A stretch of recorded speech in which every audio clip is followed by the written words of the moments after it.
आरं कर्मभूभृतां ज्ञातारं विश्वतत्त्वानां वन्दे तद्गुणलब्धये।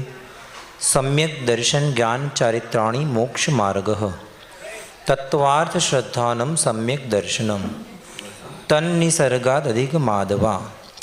जीवा जीवाश्रव बंध संवर निर्जरा मोक्षास्तत्वं नामस्थापना द्रव्यभावतस्तन्यासः प्रमाणनयैरधिगमः।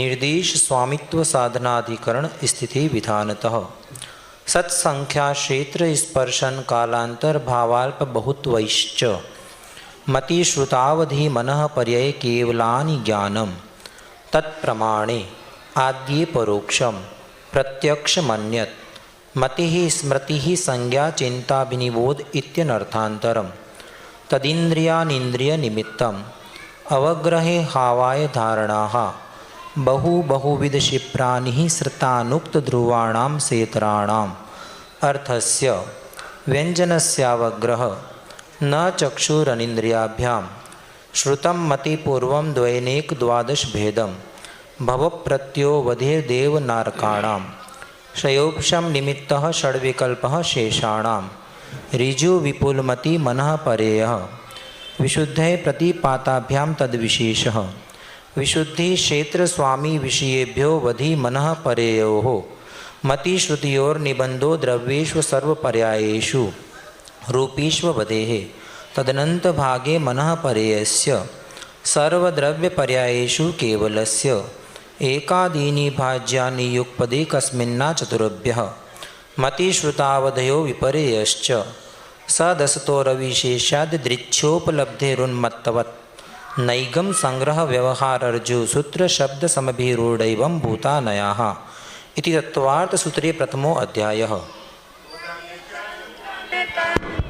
पुष्पे कई चारु सुदीप सुधूफल अर्घे गए धवल मंगल गाने रवाकुल जिन गए जिन सूत्र माम्यजे। ओम ह्रीं उमा स्वामी कृत तत्त्वार्थसूत्रे प्रथमोध्याय। नमो नमः। अर्घ्यं निर्वपामीति स्वाहा। औपशमिक्षायिकौ भावौ मिश्रश्च जीवस्य सत्त्वमोदैः पारिणामिकौ च द्विनवाष्टादशैकविंशतित्रिभेदा यथाक्रमं सम्यक्त्वचारित्रे ज्ञान दर्शन दान लाभ भोगोपभोग वीर्याणि च ज्ञानाज्ञान दर्शन लब्ध्यश्चतुस्त्रिपंचभेदाः सम्यक्त्वचारित्र संयमा संयमाश्च गति कषाय लिंग मिथ्या दर्शना ज्ञाना संयता सिद्ध लेशाश्चतुश्चतुस्त्रैकैक षड्भेदाः जीव भव्याभव्यत्वानि च उपयोगो लक्षणं स द्विविधोश्चतुर्भेदः संसारिणो मुक्ताश्च समनस्का मनस्काः संसारिणस्त्रसस्थावराः पृथिव्यप्तेजो वायु वनस्पतयः स्थावराः द्विन्द्रियादयस्त्रसाः पंचेन्द्रियाणि द्विविधानि निर्वृत्योपकरणे द्रव्येन्द्रियं लब्ध्योपयोगो भावेन्द्रियं स्पर्शन रसन घ्राण चक्षुश्रोत्राणि स्पर्श रस गंध वर्ण शब्दास्तदर्थाः श्रुतमनीन्द्रियस्य वनस्पत्यन्तानामेकं कृमिपिपीलिका भ्रमरमनुष्यादीनामेकैकवृद्धानि संजिनः समनस्काः विग्रहगतौ कर्मयोगः अनुश्रेणी गतिः अविग्रहा जीवस्य विग्रहवती च संसारिणः प्राक्चतुर्भ्यः एक समया विग्रहा एकं द्वौ त्रीन् वा नाहारकः सम्मूर्छन गर्भोपपादा जन्म सचित्त शीत संवृता सेत्रा मिश्राश्चैकशस्तद्योनयः जरायुजाण्डज पोतानां गर्भः देवनारकाणामुत्पादः शेषाणां सम्मूर्छनम् औदारिक विक्रियैकाहारक तैजस्कर्मणानि शरीराणि परं परं सूक्ष्मं प्रदेशतो संख्ये गुणं प्राक् तैजसात् अनन्तगुणे परे अप्रतिघाते अनादिसम्बन्धे च सर्वस्य तदादीनि भाज्यानि युगपदे कस्या चतुर्भ्यः निरूपभोगमन्त्यं गर्भसम्मूर्छनजमाद्यम् औपपादिकं विक्रियैकं लब्धि प्रत्ययं च तैजस्मपि शुभं विशुद्धमव्यागाति चाहारकं प्रमत्तसंयतस्यैव नारक सम्मूर्छिनो नपुंसकानि न देवाः शेषास्त्रिवेदाः औपपादिकचर्मोत्तम देहा संख्ये वर्षायुषो न पवर्तयायुषः इति तत्त्वार्थसूत्रे द्वितीयो अध्यायः। उदकी चंदन तंदुल पुष्प कई सरसुदीप सुदो फल अर्घ कई धवल मंगल गानि रवाकुले जिन रहे जिन सूत्र महम। ओम नीम श्री उमा स्वामी कृत तत्वार्थसूत्रे द्वितीयो अध्याय। नमो नमः अर्घ्यम निर्वपामिति स्वाहा।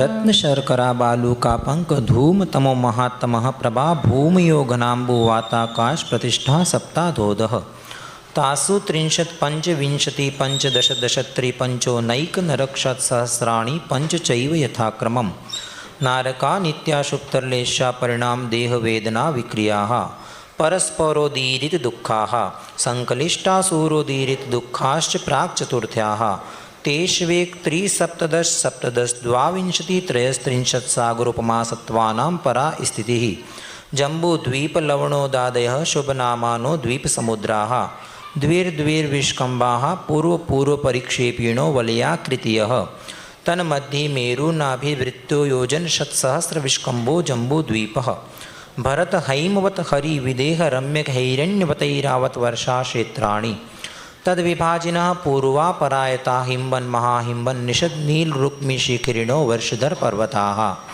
हेमार्जुन तपनीय वेडूर्य रजत हेममयाः मणि विचित्र पार्श्वा ऊपरी मूले च तुल्य विस्ताराः पद्म महापद्म तिगिंच केशरी महापुंडरीक पुंडरीकारदास्तेषामुपरि प्रथमो योजन सहस्रायामस्तदर्थ विष्कम्भोरदः 10 योजनावगाः तन्मध्ये योजनं पुष्करं तद्द्विगुणरदः पुष्कराणि च तन्निवासिन्यो देव्यः श्रीधृति कीर्ति बुद्धि लक्ष्म्यः पल्योपमस्थितयः ससामानिक परिषत्काः गंगा सिंधु रोहित रोहितास्य हरिद्धरे कांता सीता सीतोदा नारी नरकांता सुवर्ण रूप्यकुला रक्ता रक्तोदाः सरितस् तन्मध्यगाः द्वयोर्द्वयोः पूर्वाः पूर्वगाः शेषास्त्वपरगाः 14 नदी सहस्र परिवृता गंगा सिंधवादयो नद्यः भरतः 26 पंचयोजन शतविस्तारः षट्चैकोनविंशति भागा योजनस्य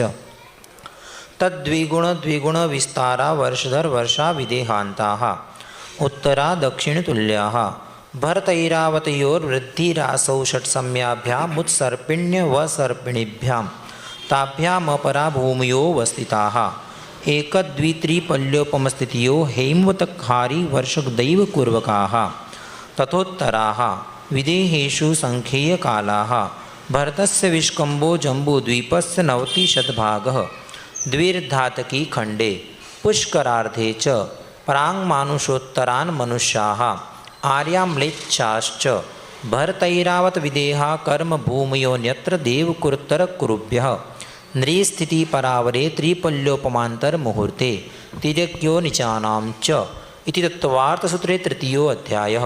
उदकी चंदनी तंडुल पुष्प कई सरसुदीप सुदो फल अर्घ कई धवल मंगल गानि रवाकुले जिन गहे जिन सूत्र महम यजे। ओम नीम श्री उमा स्वामी कृत तत्वार्थसूत्रे तृतीयो अध्याय। नमो नमः अर्घ्यम निर्वपामीति स्वाहा।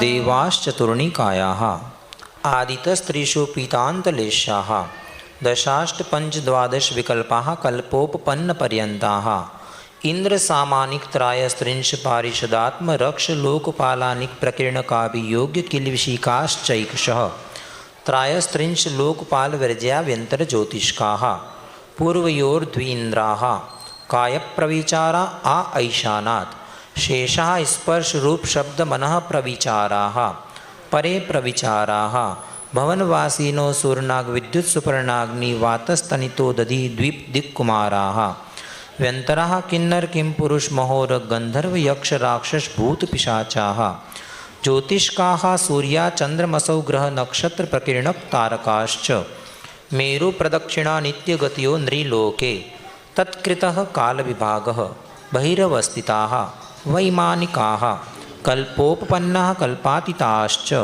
उपर्युपरि सौधर्मैशान सानत कुमार माहेंद्र ब्रह्म ब्रह्मोत्तर लांतव कापिष्ट शुक्र महाशुक्र शतार सहस्रारेश्वानत प्राणतयो रारणाच्युतियोर नवसुग्रीवी केशु विजय वैजयंत जयंता पराजितेषु सर्वार्थ सिद्धौ च स्थिति प्रभाव सुखद्युति लेशा विशुद्धीन्द्रियावधि विषयतोधिकाः गति शरीर परिग्रहाभिमानतो हीनाः पीत पद्म शुक्ल लेशा द्वित्रिशेषेषु प्राग्रैवीकेभ्यः कल्पाः ब्रह्मलोकालया लौकान्तिकाः सारस्वतादित्यवहन ऋणगर्दतोयतुषिता व्याबाधारिष्टाश्च विजयादिषु द्विचर्माः औपादिक मनुष्येभ्यः शेषास्तिर्यग्योनयः स्थितिरसुर्नाक् सुपर्णद्वीपशेषाणां सागरोपम त्रिपल्योपमार्धहीनमिताः सौधर्मैशानयो सागरोपमे अधिके सानत्कुमार माहेन्द्रियो सप्त त्रिसप्तनवैकादश त्रयोदश पंचदशभिरधिकानि तु आरणाच्युतादूर्ध्वमेकैकेन नवसुग्रीवैकेषु विजयादिषु सर्वार्थसिद्धौ च अपरापल्योपम अधिकं परतः परतः पूर्वापूर्वानन्तरा नारकाणां च द्वितीयादिषु 10 वर्षसहस्राणि प्रथमायां भवनेषु च व्यन्तराणां च परापल्योपम अधिकं ज्योतिष्काणां च तदष्टभागोपरा लौकान्तिकानामष्टौ सागरोपमाणि सर्वेषाम् इति तत्त्वार्थसूत्रे चतुर्थो अध्यायः। उदकी चंदनी तंदुल पुष्प कई चर सुदीप सुदो फल अर्घ कई धवल मंगल गान रवाकुले जिन ग्रहे जिन सूत्र महम यजे। ओम नीम श्री उमा स्वामी कृतत्वार्थसूत्रे चतुर्थो अध्याय। नमो नमः। अर्घ्यम निर्वपामिति स्वाहा। अजीवकाया धर्माधर्माकाशपुद्गलाः द्रव्याणि जीवाश्च नित्यावस्थितान्यरूपाणि रूपिणः पुद्गलाः आकाशादीकद्रव्याणि निष्क्रियाणि च असंख्येया प्रदेशा धर्माधर्मैकजीवानाम् आकाशस्यानन्ताः संख्येया संख्येयाश्च पुद्गलानां णाणोः लोकाकाशे भगाः धर्माधर्मयो कृत्सने एकप्रदेशादिषु भाज्यः पुद्गलानाम् असंख्येयभागादिषु जीवानां प्रदेशसंहारविसर्पाभ्यां प्रदीपवत् गतिस्थित्युपग्रहौ धर्माधर्मयो रूपकारः आकाशस्यावगाः शरीरवाङ्मनः प्राणापानः पुद्गलानां सुखदुःखजीवितमरणोपग्रहाश्च परस्परोपग्रहो जीवानां वर्तनापरिणामक्रियाः परत्वापरत्वे च कालस्य स्पर्शरसगन्धवर्णवन्तः पुद्गलाः शब्दबन्धसौक्ष्म्यस्थौल्यसंस्थानभेदतमश्छाया तपोद्योतवन्तश्च अणवः स्कन्धाश्च भेदसङ्गातेभ्यः उत्पद्यन्ते भेदादणुः भेदसङ्गाताभ्यां चाक्षुषः सद्द्रव्यलक्षणम् उत्पादव्ययद्रव्ययुक्तं सत् तद्भावाव्ययं नित्यम् अर्पितानर्पितसिद्धेः स्निग्धरुक्षत्वाद्बन्धः न जगन्यगुणानां गुणसाम्यसदृशानां द्वैधिकादिगुणानां तु बन्धेधिकौ पारिणामिकौ च गुणपर्ययवद्द्रव्यं कालश्च सोऽनन्तसमयः द्रव्याश्रया निर्गुणाः गुणाः तद्भावः परिणामः इति तत्त्वार्थसूत्रे पंचमोऽध्यायः। उदकी चंदनी तंदुल पुष्प कई चर सुदीप सुदो फल अर्घ कई धवल मंगल गान रवाकुले जिन गहे जिन। ओम श्री उमा स्वामी कृत तत्त्वार्थसूत्रे पंचमोऽध्याय। नमो नमः। अर्घ्यम निर्वपामिति स्वाहा। काय वाङ्मनः कर्मयोगः स आश्रवः शुभः पुण्यस्य शुभः पापस्य स कषाया कषायो साम्प्रदायिकेर्यापतयोः इन्द्रियकषायव्रतक्रियाः पंचविंशतिसङ्ख्याः पूर्वस्य भेदाः तीव्रमन्दज्ञाताज्ञातभावादिकरणवीरिविशेषेभ्यस्तद्विशेषः अधिकरणं जीवाः आद्यं समारंभ योगकृत्कारितानुमत्कषायविशेषैस्त्रिश्चतुश्चैकशः निर्वर्तना निक्षेप संयोग निसर्गा द्विचतुर्द्वित्रिभेदः परम तत्प्रदोषनिहीन उमात्सर्यान्तराया साधनोपगाता ज्ञान दर्शनावर्णयोः दुःख शोक तापाक्रंदन वद परिदेव नान्यात्म परोभयस्थाना न्यसद्वेद्यस्य भूतवृत्त्यनुकंपादान सराग संयमादि योगः शांति शौचमिति सद्वेद्यस्य केवली श्रुतसंग धर्म देवावर्णवादो दर्शन मोहस्य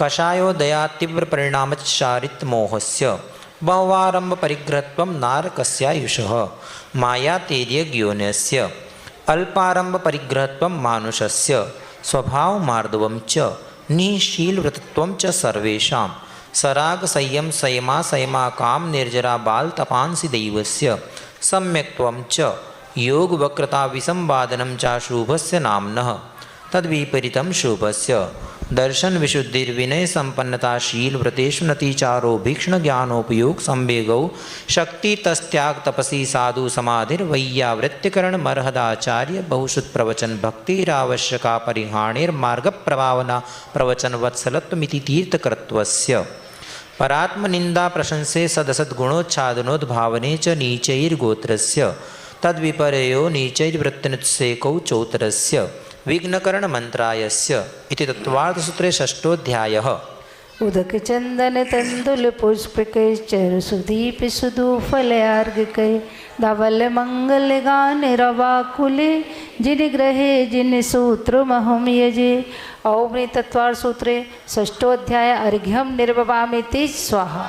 हिंसा नृत्यस्तेया ब्रह्म परिग्रहेभ्यो वीरतिर्व्रतं देश सर्वतोणु महति तत्स्थैर्यार्थं भावना पंच पंच वांग मनोगुप्तेर्यादान निक्षेपण समित्यालोकितपान भोजनानि पंच क्रोध लोभ भीरुत्व हास्य प्रत्याख्याना नुनिविचि भाषणं च पंच शून्यागार विमोचितावास परोपरोधाकरण भैक्ष शुद्धि सधर्मा विसंवादाः पंच स्त्रीराग कथा श्रवण तन्मनोहरांग निरीक्षण पूर्वतानुस्मरण ऋषियेष्ट रस स्वशरीर संस्कार त्यागः पंच मनोज्ञा मनोज्ञेन्द्रिय विषय राग द्वेष वर्जनानि पंच हिंसादिश्व्यः मुत्रापायावद्य दर्शनम दुःखमेव वा मैत्री प्रमोद कारुण्य माध्यस्थ्यानि च सत्वगुणादि क्लिश्यमाना विनयेषु जगत्काय स्वभाव वा संवेग वैराग्यार्थम प्रमत्तयोगात् प्राण व्यपरोपणम हिंसा असदभिदान मंदितम अदत्तादानम स्थेयम मैथुन्म ब्रह्म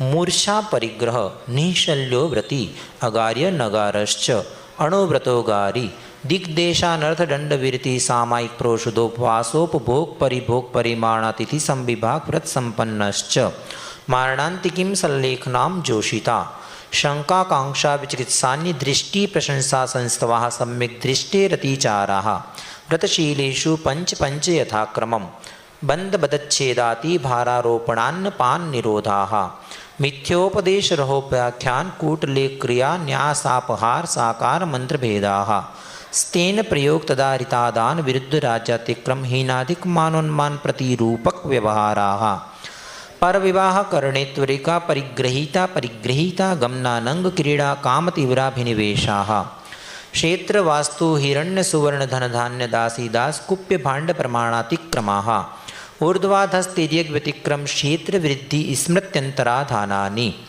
आनयन प्रेष्य प्रयोग शब्द रूपानुपात पुद्गलक्षेपाः कंदर्प कौतुकुच्य मौखर्या समीक्षादिकरणोपभोग परिभोगानर्थक्यानि योग दुष्प्रणिधानादर स्मृत्यनुपस्थानानि अप्रत्यवेक्षिता प्रमार्जितोत्सर्गादान संस्तरोपक्रमणानादर स्मृत्यनुपस्थानानि सचित्त संबंध समिश्रा विषवधुः पक्वाहाराः सचित्त निक्षेपापिधान पर व्यपदेश मात्सर्य कालातिक्रमाः जीवित मरणाशंसा मित्रानुराग सुखानुबंध निदानानि अनुग्रहार्थं सस्याति सर्गो दानं विधि द्रव्य दात्री पात्र विशेषा तद्विशेषः इति तत्त्वार्थसूत्रे सप्तमोऽध्यायः। उदक चंदन तंदुल पुष्प कैश्चरु सुदीप सुदूफल अर्घिक धवल मंगल गान रभाकुले जिन ग्रहे जिन सूत्र महमेजे। ओम ह्रीं तत्वार्थ सूत्रे सप्तमोऽध्याय अर्घ्यम निर्वपामिति स्वाहा।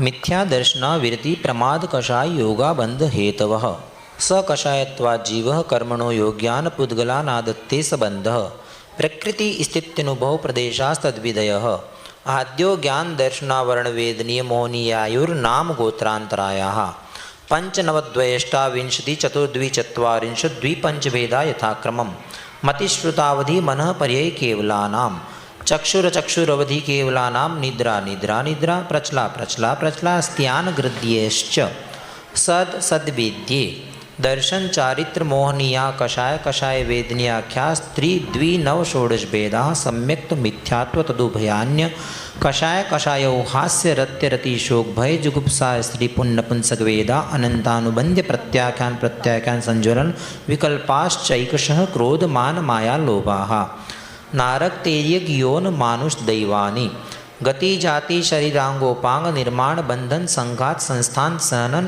स्पर्श रस गंध वर्णानुपूर्व्या गुरु लघुभघात परघाता तपोद्योतोच्छवास विहायो गतिः प्रत्येक शरीर सुभग सुस्वर शुभ सूक्ष्म पर्याप्ति स्थिरादेयश कीर्ति सेतराणि तीर्थकृत्वं च उच्चैर्नीचैश्च दान लाभ भोगोपभोग वीर्याणाम् आदितस्त्रीसृणा मंत्रायस्य च त्रिंशत्सागरूपं कोटिकोटयः परा स्थितिः सप्ततिर्मोहनीयस्य विंशतिर्नाम गोत्रयोः त्रयस्त्रिंशत्सागरोपमाण्यायुषः अपरा द्वादशमुहूर्ता वेदनीयस्य नाम गोत्रयोरष्टौ शेषाणामन्तर्मुहूर्तः विपाकोऽनुभवः स यथानां ततश्च निर्जरा नाम प्रत्यया सर्वतो योग विशेषात् सूक्ष्मैकक्षेत्रावगाः स्थिताः सर्वात्मप्रदेशेष्वनन्तान् प्रदेशाः सद्वेद्य शुभायुर्नाम गोत्राणि पुण्यम् अतो न्यत् पापम् इति तत्त्वार्थसूत्रे अष्टमोऽध्यायः।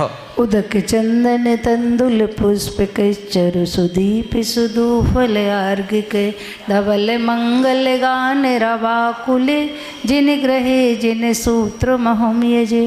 ओम तत्त्वार्थ सूत्रे अष्टमो अध्याय अर्घ्यम निर्वपामिति स्वाहा।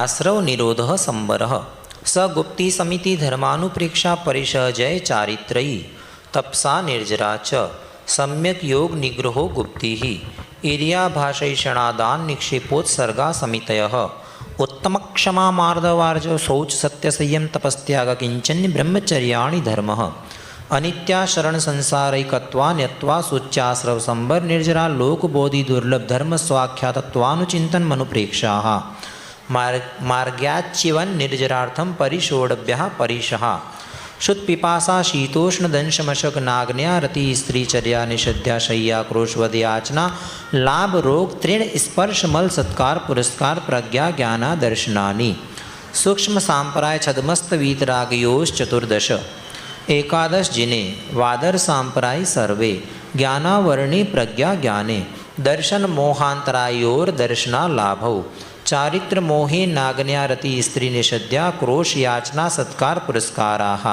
वेदनीय शेषाः एकादयो भाज्या युगपदे कस्मिन्नैकोन विंशते सामायिकच्छेदोपस्थापना परिहार विशुद्धि सूक्ष्म सांप्राय यथाख्यात्मिति चारित्रम् अंशनाव मोदर्य वृत्ति परिसंख्यान रस परित्याग विविक्त शय्यासन काय क्लेशा बाह्यन तपः प्रायश्चित्त विनय वैया वृत्ति स्वाध्याय वित्सर्ग ध्यानान्युत्तरम् नवचतुर्दश पंचद्विभेदा यथाक्रमं प्राग ध्यानात् आलोचन प्रतिक्रमण तदुभय विवेक वित्सर्ग तपश्चेत परिहारोपस्थापनाः ज्ञान दर्शन चारित्रोपचाराः आचार्योपाध्याय तपस्वी शैक्षिक लान गणकुल संघ साधु मनोज्ञानां वाचना पृच्छनानुप्रेक्षाम्नाय धर्मोपदेशाः बाह्याभ्यन्तरोपद्योः उत्तम सैननस्यैकाग्र चिंता निरोधो ध्यान मांतर मुहूर्तात् आर्त रौद्र धर्मी शुक्लानि परे मोक्ष हेतु आर्तमनोज्ञस्य संप्रयोगे तद्विप्रयोगाय स्मृति समन्वाहारः विपरीतं मनोज्ञस्य वेदनायाश्च निदानं च तद्विरत देशविरत प्रमत्त संयतानां हिंसा नृतस्तेय विषय संरक्षणेभ्यो रौद्रमविरत देशविरतयोः आज्ञापाय विपाक संस्थान विचियाय धर्म्यं शुक्ले चाद्ये पूर्वविदः परे केवलिनः पृथकत्वैकत्वैतर्क सूक्ष्म क्रिया प्रतिपाति विपरीत क्रिया निवर्तीनि त्र्यक्योग काय योगा योगानाम् एकाश्रय स वितर्क विचारे पूर्वे अविचारम द्वितीयं वितर्कः श्रुतं विचारोर्थ व्यंजन योग संक्रांति सम्यक दृष्टि श्रावक वीरतानंत वियोजक दर्शन मोह शप कोपशम कोप शांत मोह शपक क्षीण मोहजिना क्रमशो संख्ये गुण निर्जरा पुलाक बकुश कुशिल निधिग्रंथ स्नातका निर्ग्रंथाः संयम श्रुत प्रति सेवना तीर्थ लिंग लेशोपपाद स्थान विकल्पतः साध्याः इति तत्त्वार्थसूत्रे नवमोऽध्यायः। उदक चंदन तंदुल पुष्प कैश्चरु सुदीप सुधूफल अर्घिक धवल मंगल गान रवाकुल जिन ग्रहे जिन सूत्र महम यजे। ओम ह्रीं तत्वार सूत्रे 9मोऽध्याय अर्घ्यम निर्वमामिति स्वाहा। मोहस्याज्य ज्ञान दर्शनावरणांतराय स्याच्च केवलम बंध हेत्व भाव निर्जराभ्याम कृत्स्न कर्म विप्रमोक्षो मोक्षः औपशमिकादि भव्यत्वानां च अन्यत्र केवल सम्यक्त्व ज्ञान दर्शन सिद्धत्वेभ्यः तदनंतर मूर्ध्वं गच्छत्या लोकांतात् पूर्व प्रयोगादसंगत्वात् बंधच्छेदात् तथा गति परिणामाच्च आविद्य कुलाल चक्रवद विभगत लेपालाभु वदेरंड बीज विदग्नि शिखावच्च धर्मास्तिकाया भावात् क्षेत्र काल गति लिंग तीर्थ चारित्र प्रत्येक बुद्ध बोधित ज्ञानावगाहनांतर संख्याल्प बहुत्वतः साध्याः इति तत्वार्थसूत्रे 10मोऽध्यायः।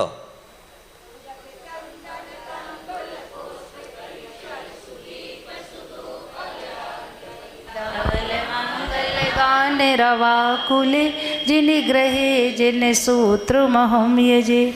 ओम ह्रीं तत्वार सूत्रे 10मोऽध्याय अर्घ्यम निर्वपामिति स्वाहा। अक्षर मात्र पद सरहीनम व्यंजन संधि विवर्जित रेपम साधु विरक्त मम क्षभितव्यम को न विमोहयति शास्त्र समुद्रे।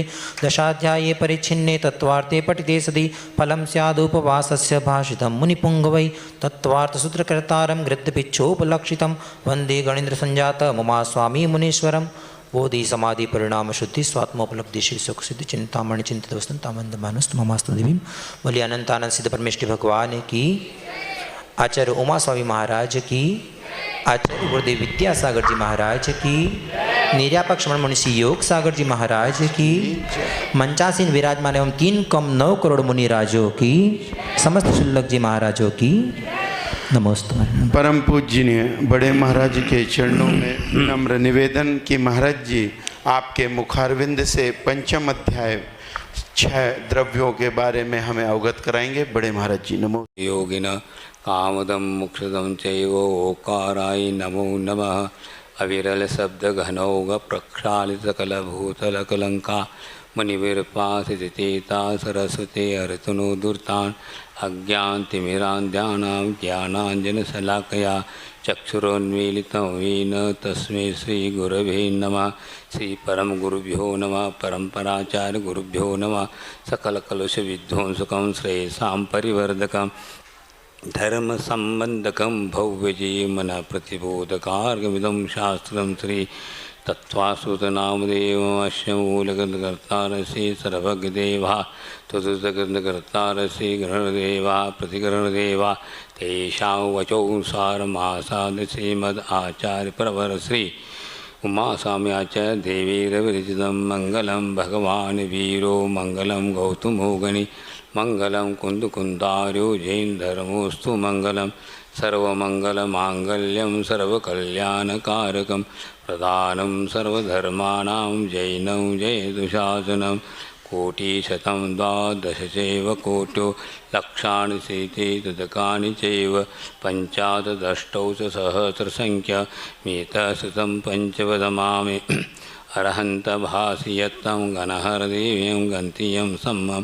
पणमा विभक्तियुक्तो सुधनानुशेषा इच्छामन्ते सुधभक्तिकासुसालुचु अंगोंगपैनीय पौड़ी सुत परिमाणे ओ भोगचुलिया चेव सुत्तय धमकांशांचकलम चीम पूजे वंदाम नमस्वामी दुःखको कुमुको विला सुगयं स्मन् संपत्ति हो दुमज्जं नमस्तु। अपराणिक स्वाध्याय वेला में आचार्य भक्ति काय संकरोमि।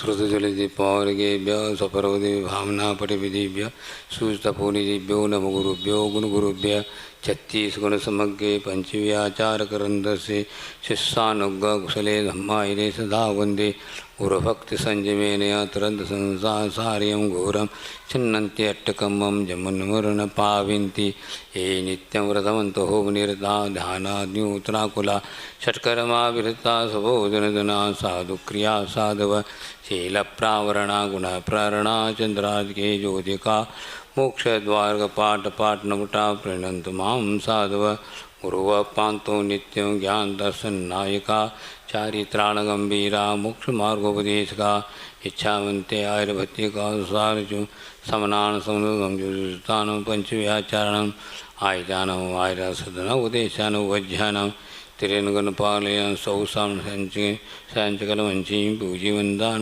स्वामी दुख को कुंभ को विलास प्रत्युहोदमज्ञ मोक्ष मार्गस्य नेतारं भेतारं करं बुभुव्रतां ज्ञातारं विश्वतत्त्वानां वन्दे तद्गुणलब्धे पुले पार्श्वनाथ भगवान की जय, चौबीसो भगवान की जय, पुले आचार्य उमा स्वामी महाराज की जय, पुले आचार्य गुरु विद्यासागर जी महाराज की जय।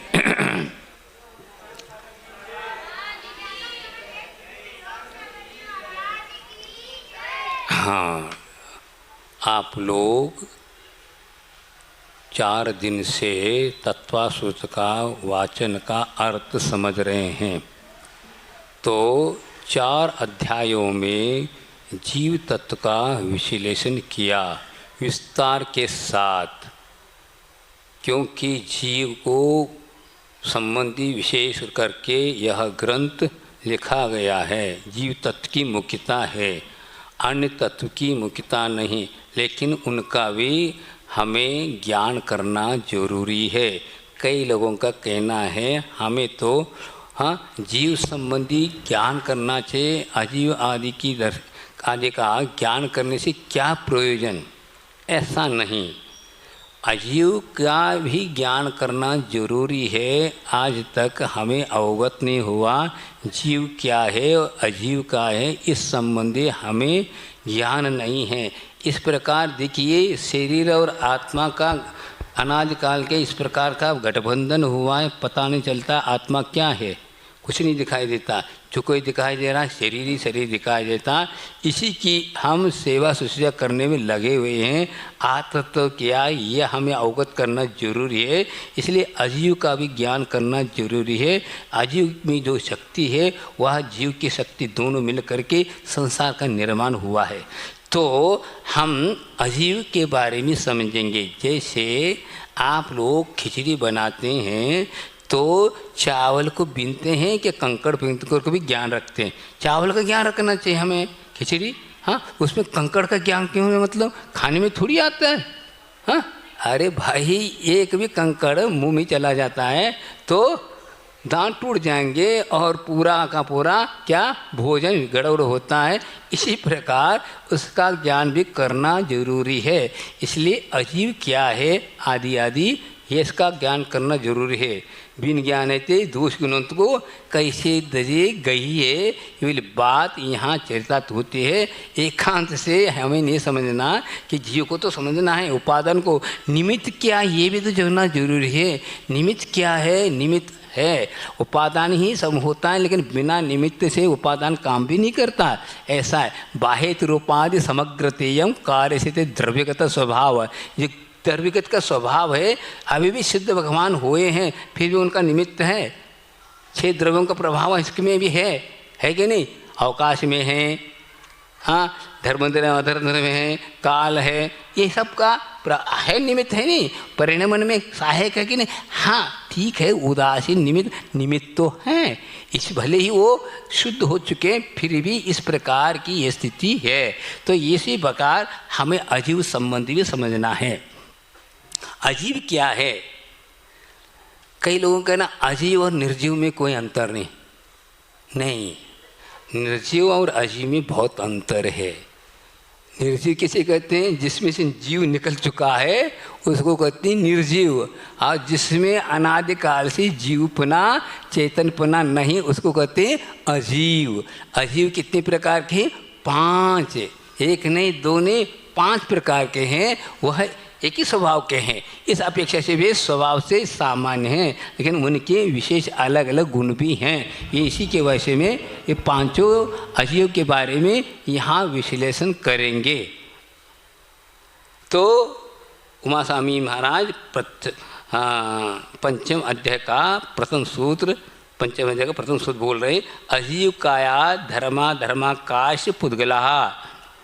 तो अर्थ क्या हुआ? अजीव काया और धर्म अधर्म आकाश और पुद्गल, धर्म अधर्म आकाश और पुद्गल अगौण रूप से काल है, अभी आप प्रसंगवश बताएंगे।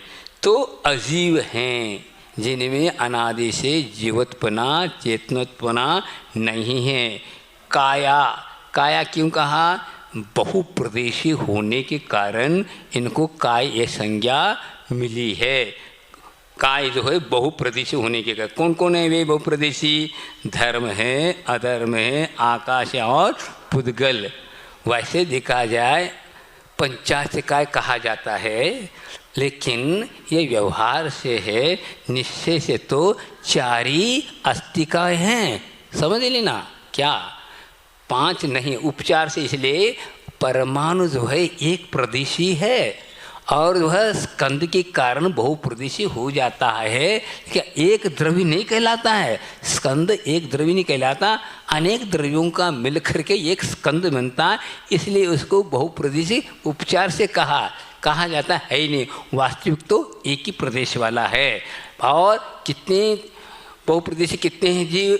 तो 4 हैं, धर्म द्रव्य, अधर्म द्रव्य, आकाश और जीव द्रव्य, ये भी बहुप्रदेशी है। आगे यही का विश्लेषण आगे करेंगे। द्रव्यानी, इन्हें द्रव्य भी कहते हैं। द्रवणशील अर्थात एक से बने नहीं रहना। देखिए अलग अलग प्रसंग पर इनको अलग अलग नाम से कहा, कहीं तत्व कहते हैं, कहीं वस्तु कहते हैं, कहीं पदार्थ कहते हैं, कहीं द्रव्य कहते हैं। ये एकार्थवाची अलग अलग शब्दों के हिसाब से उनके अर्थ लगाना। वस्तु किसे कहते हैं? सामान्य विशेषात्मक को वस्तु कहते हैं। पदार्थ किसे कहते हैं? पद्धति से पदार्थ, शब्द के द्वारा जो जिस अर्थ का कथन किया जाता है उसका नाम पदार्थ। द्रवणशील होने के कारण वह क्या कहलाता है? द्रव्य। और तत्वेन अर्थ तत्वार्थ, हाँ, अर्थ का जो भाव है उसको कहते हैं तत्वार्थ। इस प्रकार आचार्यों ने अलग अलग प्रसंग पर अलग अलग शब्दों के द्वारा उनके कथन किए, इसलिए है ये द्रव्यानी। यहाँ द्रव्य का आप देखिए तत्वार्थ में द्रव्य का क्यों कथन? ऐसा नहीं, इनको द्रव्य कहते हैं और तत्व भी कहते हैं। प्रसंग को समझना, इसी को कहते हैं अर्पिता नर्पित सिद्धे, आगे आएगा। प्रसंगवश हम कहीं गौण कभी मुख्य को मान करके चलते हैं तो वह सही सही का शब्दों का अर्थ समझ में आता है। जीवाश्च, जीव भी, क्या अर्थात जीव भी क्या है? द्रव्य है। अभी पुनः क्यों जीव का कथन किया? अभी यहाँ पर तत्व के रूप में कथन किया था, अब द्रव्य भी है। जो तत्व है वो भी द्रव्य है। क्या? जीव भी द्रव्य है। जीव द्रव्य प्रति समय परिणमनशील है और वह द्रवणशील है। अनंत गुणों का पिंड, अनंत गुणों का पिंड वह जीव द्रव्य है। जैसे अन्य द्रव्य है इसी प्रकार क्या है? जीव द्रव्य भी है। अब आता है नित्यावस्थानि रूपानी। ये क्या द्रव्य हैं? कब से हैं ये? जब से ये संसार है, जब से ये ब्रह्मांड है, तब से ये नित्य हैं। बताओ, किसी ने निर्माण नहीं किया जीव द्रव्य को, या 6 द्रव्यों का निर्माता कोई नहीं। प्रकृति से है, निसर्ग से है, इसलिए नित्य हैं, नाश को प्राप्त नहीं होंगे। भले ही पर्यायों में अंतर आता जाए, लेकिन वह द्रव्य नाश, सत्ता से नाश कभी भी नहीं होगा। अवस्थितता क्या, जितने हैं उतने ही रहेंगे, अर्थात एक कम होगा एक ज़्यादा हुआ, अर्थात निर्माण भी नहीं होगा, नाश भी नहीं होगा। अनादिकाल से जितने पुद्गल द्रव्य हैं, जीव द्रव्य हैं और अन्य जितने भी द्रव्य हैं, इनमें कोई व्यत्यास नहीं, कोई परिवर्तन, अर्थात परिवर्तन आता परिवर्तनशील है, लेकिन द्रव्य का कोई विकास अर्थात अनंत थे और अनंतानंत हो जाए, फलाना हो जाए, ऐसा नहीं।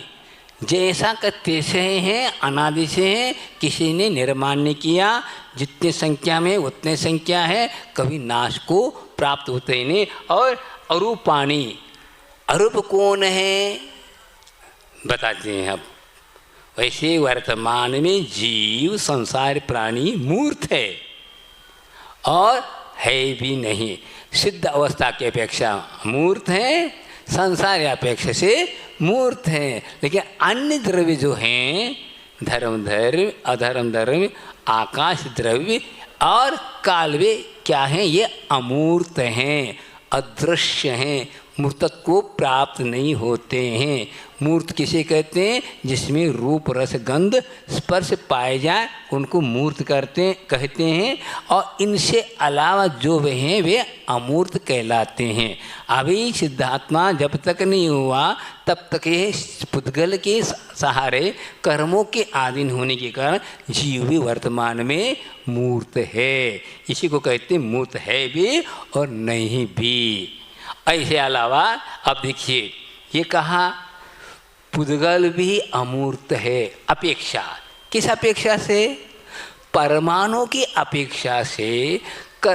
हम इंद्रियों का विषय नहीं बनने के कारण वह क्या अदृश्य रूप में है, इंद्रिय का विषय नहीं बन रहा, समझे, इंद्रिय का विषय नहीं बन रहा है, इसलिए अपेक्षा से वो क्या है, अमूर्त। वैसे नहीं है, रूप रस गंध अपेक्षा से है, लेकिन हम मूर्त क्या कहें, दिखाई दे उसको मूर्त मानते हैं और नहीं दिखाई देता हुआ अमूर्त मानते हैं। ठीक है, अमूर्तत्व जो है ये गुण है, लेकिन सामान्य रूप से हम कथन कर रहे हैं पुद्गल में रूप रस गंध स्पर्श है, वो पुद्गल परमाणु है और इसी के कारण है आगे वह स्कंद भी होता है और संगठन विघटन होता रहता है, इसका सार्थक नाम है। लेकिन हम सामान्य रूप से देखेंगे वर्तमान में इंद्रियों के द्वारा कोई भी द्रव्य पकड़ में नहीं आ रहा है, स्पष्ट है।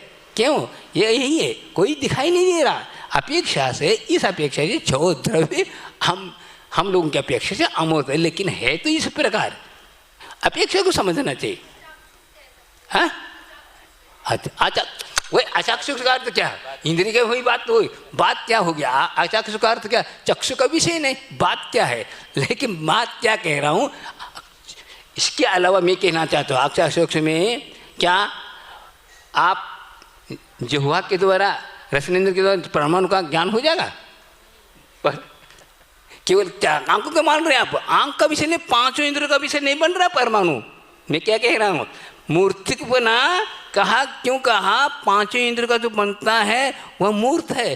देखिए हाँ, रस जो है दिखाई थोड़ी देता, दिखाई यहाँ देता, रस के द्वारा क्या शब्द जो है दिखाई देता है, नहीं, कानों के द्वारा दिखाई देता है, गंध ग्रहण के द्वारा दिखाता है। इसलिए अचक्षु मत कहो, किसी इंद्रियों के द्वारा पकड़ में नहीं आता है, इसलिए हम अचक्षु नहीं कहेंगे।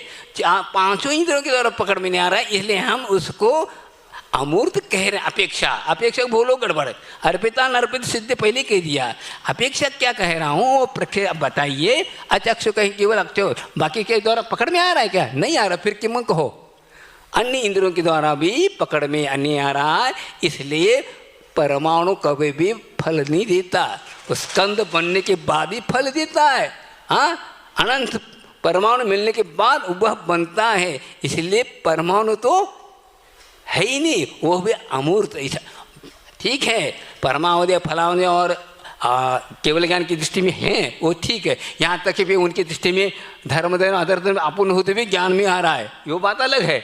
लेकिन बात ये कहना चाह रहा हूँ कि अचक्षु न करे वह इंद्रिय गम्य नहीं है, बस इस अपेक्षा से या नित्यावस्थान रूपानी का अर्थ है नित्य है, अवस्थित हैं, कितने भी हैं जीव हैं, धर्म है, अधर्म है, आकाश, जितने भी द्रव्य हैं ये सभी नित्य हैं, अवस्थित हैं और अरूप। अरूप केवल इसकी अपेक्षा से, पुद्गल की अपेक्षा से नहीं, अन्य द्रव्य की अपेक्षा से अमूर्त कहा है। रूपी न पुद्गलः, रूपी क्या है? पुद्गल है। किस अपेक्षा से? रूप रस गंध स्पर्श की अपेक्षा से वह क्या है? पुद्गल कहा है। अब आगे, पुद्गल का अर्थ क्या होता है? पूर्ण गल स्वभाव पुद्गल, संगठन और विघटन को जो प्राप्त होता है वह क्या है? परम पुद्गल है। अब देखिए, अब थोड़ा सा और थोड़ा ध्यान दीजिए, इस संगठन और विघटन किस में हो रहा है? स्कंदों में हो रहा है। लेकिन पुद्गल जो है परमाणु, उसमें कैसे घटाएंगे? सार्थक नाम तो है, परमाणु को ही महत्व देंगे हम। ये तो स्कंद जो है ना, अनेक गुणों, अनेक परमाणु के कारण संगठन में हो रहा है, लेकिन परमाणु में भी सार्थकता होनी चाहिए ना। उसमें जो गुणों में अंतर आ रहा है, कहीं वृद्धि और ह्रास, इसको कहते हैं शक्त्यांश। तो शक्त्यांश जो हैं उनमें जो है उसमें कहीं घटते और बढ़ते हैं। इस अपेक्षा से वे क्या घटते बढ़ते हैं, अर्थात क्या उन परिणाम में परिणमन होते रहते हैं। इस अपेक्षा से उसको सार्थक नाम है। नहीं तो पुद्गल तो परमाणु है ही नहीं, स्कंद को ही पुद्गल करो, ऐसा नहीं। सार्थक नाम जो है ये तो फिर अव्याप्ति दोष लगेगा। नहीं, ये जो नाम जो दिया गया, जो संज्ञा जो प्राप्त है वह सार्थक नाम है। उसमें परमाणु हो या स्कंद हो, वह अपने स्वभाव से विच्युत नहीं होते। अच्छा, आकाशा दिग् द्रव्यानि, आकाश द्रव्य तक एक एक द्रव्य हैं। कौन कौन से शुरू से लगाना पड़ेगा? आजीविका या धर्माधर्मा पुद्गला, तो उस वक्त कहा गया उस हिसाब से पुद्गल नहीं कहा। क्या धर्म धर्म, अधर्म धर्म और आकाश एक एक द्रव्य हैं। पूर्व में जो शुरू में जो सूत्र दिया उस सूत्र के अनुसार यह सूत्र घटित होगा। आकाशा, आकाश द्रव्य तक। कहाँ? आकाश द्रव्य कहते पहले बोला था ना, आजीविका या धर्मा काश पुद्गला, पुद्गल लिया, लेकिन पुद्गल को छोड़ करके आकाश तक ही क्या है? एक एक द्रव्य हैं। कौन कौन से? धर्म धर्म, अधर्म धर्म और आकाश द्रव्य एक एक द्रव्य हैं। लेकिन एक एक द्रव्य होते हुए भी बहुत विशाल हैं। वे अनंत प्रदेश आगे आएगा तो ये भी एक एक होते हुए भी पूरे आलोकाकाश में भी है। धर्म धर्म अधर्म धर्म पूरा लोकाकाश, इन्हीं दो द्रव्य के द्वारा लोकाकाश का निर्माण हुआ, अन्य द्रव्य के द्वारा नहीं हुआ। क्यों? धर्म धर्म के बाहर कोई नहीं जा सकता। अधर्म के द्वारा कोई बाहर नहीं जा सकता। जहाँ तक है, देखो सिद्ध भगवान भी अनंत शक्तिशाली होते हुए भी वे उस धर्माशकाया भावात का अर्थ क्या हुआ? धर्म धर्म नहीं है, इसलिए वे जा नहीं पा रहे। इसलिए लोकाकाश का निर्माण ये दो द्रव्य के द्वारा ही हुआ। इसके अंदर ही सभी द्रव्य हैं। पुद्गल द्रव्य है, जीव द्रव्य है और आकाश तो और विस्तार वाला है। लेकिन आकाश के बीच में एक ऐसा द्रव्य हैं जो धर्म धर्म और अधर्म, इनके द्वारा इसी के अंदर में ही सब क्या द्रव्य समाहित हैं। बाकी बाहर धर्म, जैसे बहुत बड़ी परात है और परात के बीच में कोई चीज़ रख दी, वो कहला लोकाकाश, बाकी अलोकाकाश। परात तो अखंड है, परात तो अखंड है, उसके बीच में हमने एक क्या रख दी? एक लोटा रख दी। लोटा तो कहलाएगा लोकाकाश, बाकी अलोकाकाश। तो अलोकाकाश लोटा जो हुआ क्या? धर्म धर्म या अधर्म, कृष्ण ने पूरा फैले हुए हैं, उन्हीं के कारण लोकाकाश बना। उससे बाहर जा नहीं सकते। लोकाकाश की परिभाषा क्या है? लोकंते दृश्यंते छठ द्रव्य पदार्थ। तो छह द्रव्य जहाँ पर पाए जाते हैं उनको लोकाकाश का। तो कहाँ तक? उसकी बाउंड्री के बाहर जा नहीं सकते। धर्म धर्म अधर्म के द्वारा ही लोकाकाश का निर्माण हुआ। ऐसा नहीं कि वो सब जगह, तो उसके बाहर नहीं जा सकते। निष्क्रियाणि च, क्या है ये तीनों द्रव्य? क्या हैं? अनादिकाल से जहाँ हैं वहीं भी रहे हैं, चलते फिरते नहीं हैं। हाँ, कोई उनको चलाए नहीं जा सकता, कोई हटाए नहीं जा सकता, कोई ले जाए नहीं सकता। वहाँ से लेकर कोई आलोक आकाश में ले जाए कोई नहीं जा सकता। कुछ करता धरता कोई नहीं, भले कितने अनंत शक्तिशाली भी क्यों आ जाए, उस धर्म धर्म और अधर्म धर्म को हटा ही नहीं जा सकता। ऐसे निष्क्रिय हैं और बाकी क्या है? सक्रिय हैं। कौन? जीव द्रव्य और पुद्गल। लेकिन काल भी निष्क्रिय है, वह भी चलता फिरता नहीं है। लोकाकाश के अंदर होते हुए एक एक प्रदेश पर वे स्थित हैं। यह जगह निष्क्रियानि च अर्थात जो भी जितने अन्य द्रव्य हैं उनके साथ भी घटाना। असंख्या प्रदेशात धर्माधर्मिक जीवानाम, अपना गए जीव का द्रव्य का कथन और किया। तो असंख्या प्रदेशात धर्माधर्मिक जीवानाम, प्रदेश कितने बड़े हैं ये? असंख्यात प्रदेश वाले क्या हैं? धर्म धर्म अधर्म धर्म और एक जीव द्रव्य, अर्थात धर्म धर्म के बराबर एक जीव है, जीव द्रव्य। हाँ, अधर्म धर्म जितना बड़ा है उतना ही बड़ा कौन है? जीव द्रव्य भी है। लेकिन इतने से निगोदिया जीव है, अब उसके कितना, और 3 लोग कितना बड़ा है? 14 राजू।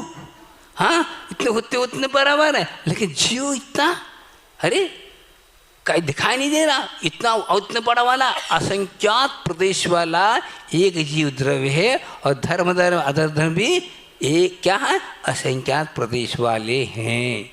जैसे जब समुद्रघात होता है उस वक्त जीव द्रव्य एक एक प्रदेश लोकाकाश के जितने प्रदेश उसमें, तो आकाश जो है लोकाकाश जो विस्तारित है, अर्थात धर्म द्रव्य के जो प्रदेश फैले हुए कभी संकोच को प्राप्त नहीं होते, क्योंकि वो निष्क्रिय है। और निष्क्रिय हो जाए संकोच हो जाए, लेकिन जीव द्रव्य और जो है संकोच को विस्तार को प्राप्त होता है, लेकिन यह संकोच विस्तार को प्राप्त नहीं होते। आगे इसका विषय और भी आएगा। तो क्या कहा? धर्म धर्म अधर्म धर्म और एक जीव द्रव्य में असंख्यात प्रदेश होते हैं। प्रदेश की परिभाषा आगे और बताएंगे। आकाशस्यानंता, आकाश के प्रदेश कितने? अनंत हैं। कितना? जिनका कोई अंत नहीं। आया भावे वे सत्य, अनंत, कहीं आ नहीं रहा और वे नहीं हो रहा तो भी क्या? अनंत।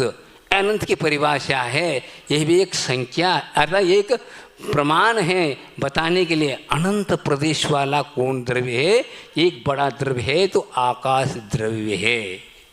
उसके असंख्यात प्रदेश में ही सभी द्रव्य रहते हैं, बाकी सब क्या है? अलोक आकाश। अलोक आकाश किसे कहते हैं? जहाँ पर 6 द्रव्य नहीं पाए जाते हैं उसे अलोक आकाश कहते हैं। अलोक अर्थात पदार्थ, पदार्थ जहाँ नहीं दिखाई देते, 6 द्रव्य नहीं पाए जाते, उन्हें अलोक आकाश कहते हैं। तो आकाशस्यानंता, अनंत प्रदेश वाला सबसे ज़्यादा। संख्याश्च पुद्गलानाम, हाँ, पुद्गल की परिभाषा बता। पुद्गल की कितने प्रदेश होते हैं? संख्यात असंख्यात और च के द्वारा अनंत प्रदेश वाला भी है। अब तो अनंत प्रदेश वाला असंख्यात प्रदेश में रह रहा है। लोकाकाश है ना, लोकाकाश कितना प्रदेश वाला है? असंख्यात, जो कि जीव आकाश जो अनंत प्रदेश वाला है। हाँ, उतने बराबर वाला ये भी है, लेकिन एक स्थान में रह रहा, छोटे स्थान में रह रहा। इसकी एक विशेषता है, अपने आप में अवघात देने की क्षमता इस द्रव्य में है, इसलिए वह रह रहा है। बताओ, और कितने अनंतानंत परमाणु अनंतानंत स्कंद हैं, सब हाँ होते हुए भी असंख्यात प्रदेश में रह रहे हैं। हाँ, और नानो और बताए नानो, अणु में प्रदेश नहीं है तो फिर अस्तित्व कैसे? अस्तित्व तो है, लेकिन एक प्रदेश वाला होने के कारण उसको प्रदेश संज्ञा बहुप्रदेशी नहीं करके उसको नानो कहा है। वही उन्हीं अणु मिल करके स्कंद मिलता है, तो असंख्यात असंख्यात और अनंत प्रदेश वाला हो जाता है। अब बताइए, इतना बड़ा शरीर आपका है 5 फुट का, इसी में कितने अनंत परमाणु लगे, देखो हाँ कितने परमाणु के हम गिनती नहीं लगा सकते। परमाणु के कितने क्षेत्र में घेरता है वो प्रदेश, उसको कहते हैं परमाणु जिस क्षेत्र को जितना घेरता है उतना का नाम प्रदेश। और इसी प्रकार और आएंगे बातें, तो वह प्रदेश की तो नानो तो अणु में कोई प्रदेश नहीं होते हैं, अर्थात एक प्रदेश वाला है। लोकाकाशी वगा, अत विषय बदल गया। अब प्रत्येक द्रव्य के गुणधर्म बता रहे हैं, किसका गुणधर्म क्या है, समझे? उसके द्वारा उस द्रव्य को हम पहचान सकते हैं। तो लोकाकाशे वगाह, लोकाकाश में लोकाकाश अवगाह अर्थात लोकाकाश जो है किसे कहते हैं? अवगाहन, जगह देता है, स्थान देता है। किसको?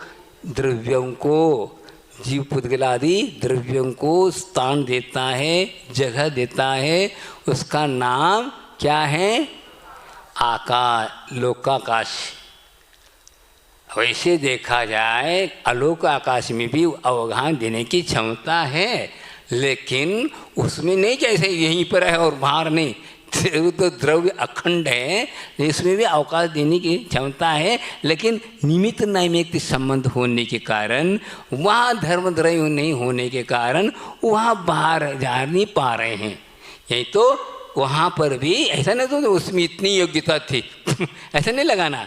अखंड द्रव्य होने के कारण सबका गुणधर्म एक रहेगा। ऐसा नहीं कि बीच में कुछ गुणधर्म अलग है, बीच बाद में अलग है, ऐसा नहीं है। समझे? एक जगह लिखा है परमात्म प्रकाश में, जैसे आप लोग शाम को आंगन में खड़े होकर देखेंगे तो क्या दिखाई देते हैं? तारे दिखाई देते हैं। एक कोने में टिप टिप करता हुआ एक तारा दिखाई दे रहा है। इसी प्रकार लोकाकाश में, अनंत आकाश में लोकाकाश एक तारे की भांति दिखाई देता है।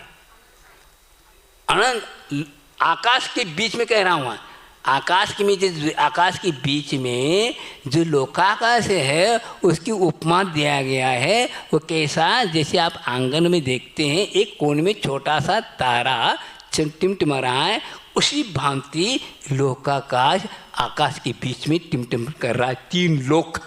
3 लोक ही टिमटिम कर रहा। बताओ कितना विशाल है आकाश द्रव्य। हाँ, इस प्रकार है द्रव्य का अलग अलग नहीं। इसको देखकर तो वो अलग होना चाहिए सब कुछ। इसी तो जगत का स्वभाव समय में तो इसलिए कहा है। इस प्रकार के पदार्थों का और उसके स्वभाव के और गुणों की हम गुणधर्म को ज्ञान करने के बाद कुछ नहीं, अनादिकाल से चल रहा है, कोई चला नहीं रहा, चल रहा है।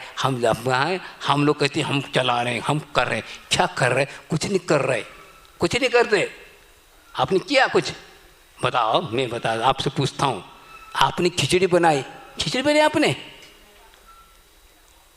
किया क्या? आपने सिगड़ी पर है हाँ पात्र रख करके पानी और चावल डाल देना, बस इतने किया। और पकाए किसने? हाँ, किसकी तरफ पका?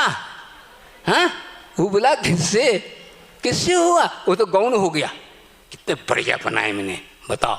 जली नहीं, हाँ कच्ची नहीं, फला नहीं। अरे क्या तुमने कच्ची पच्ची बना है? हमने बनाई। कहा ऐसा? इसको कहते हैं कर्तृत्व बुद्धि। ये छोड़ो, आपके पास उपादान है ही नहीं, लेकिन इतने के निमित्त से मैंने बनाया। अब कई लोग कहते अभी बनाना नहीं आता। क्या बनाना नहीं आता?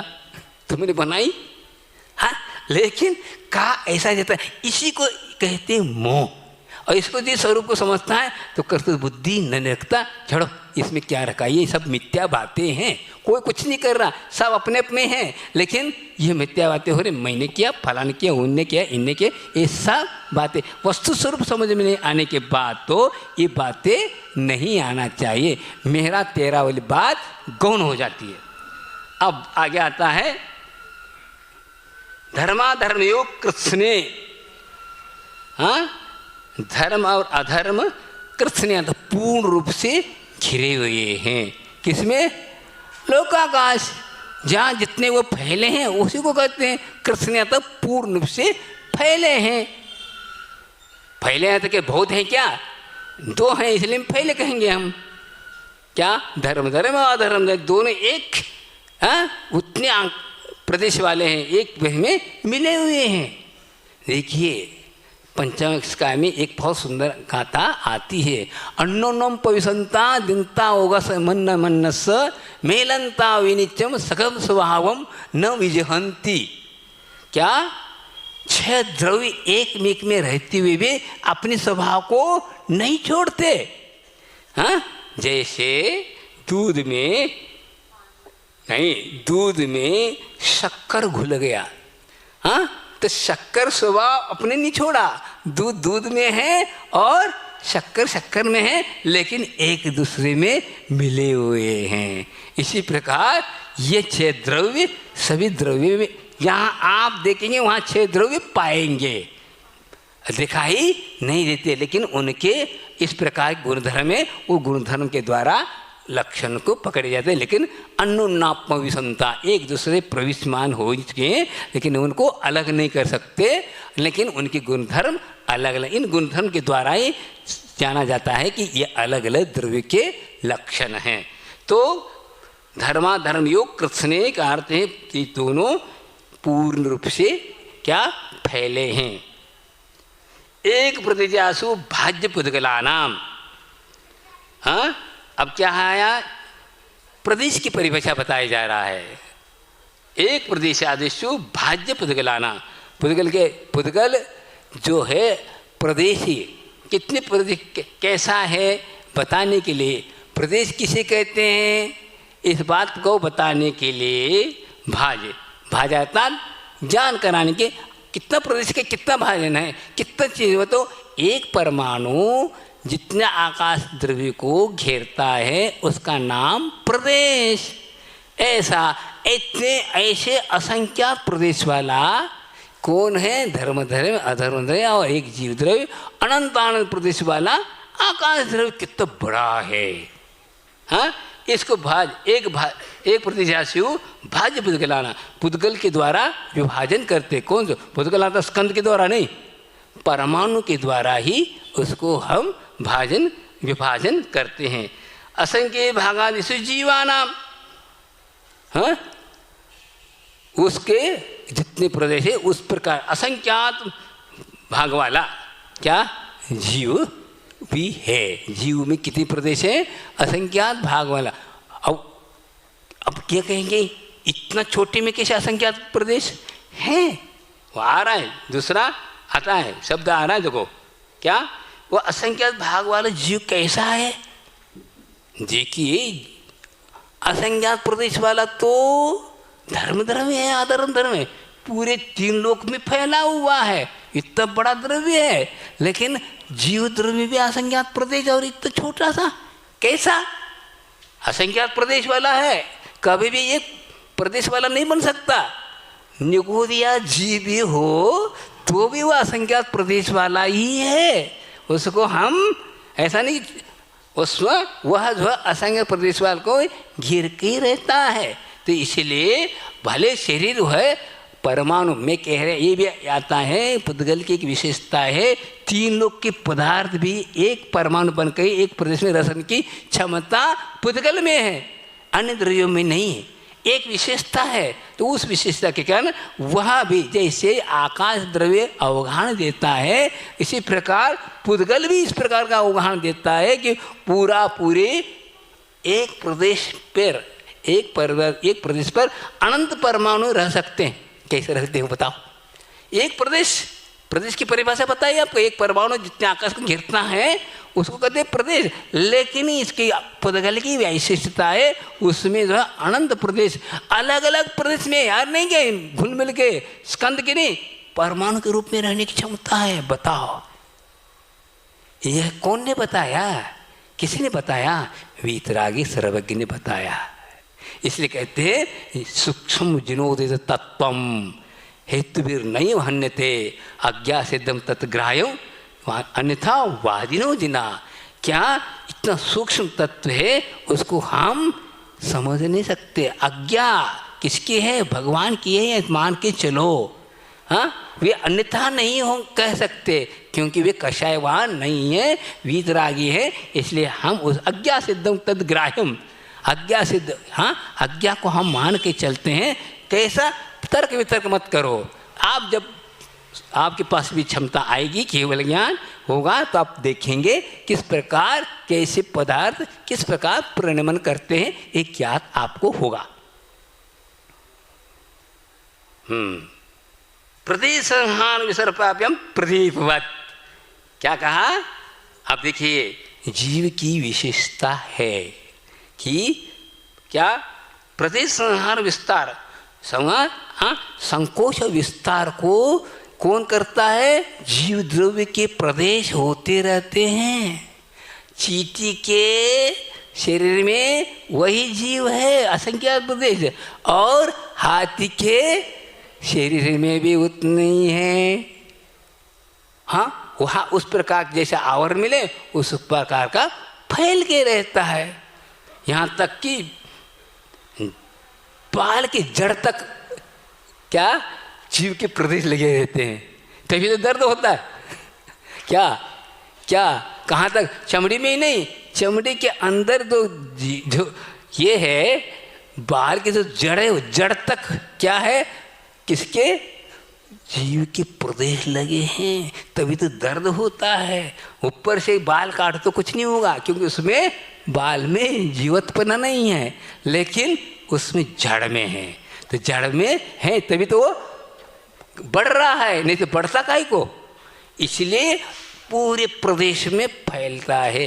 प्रदीपवत अर्थात दीपक की भांति।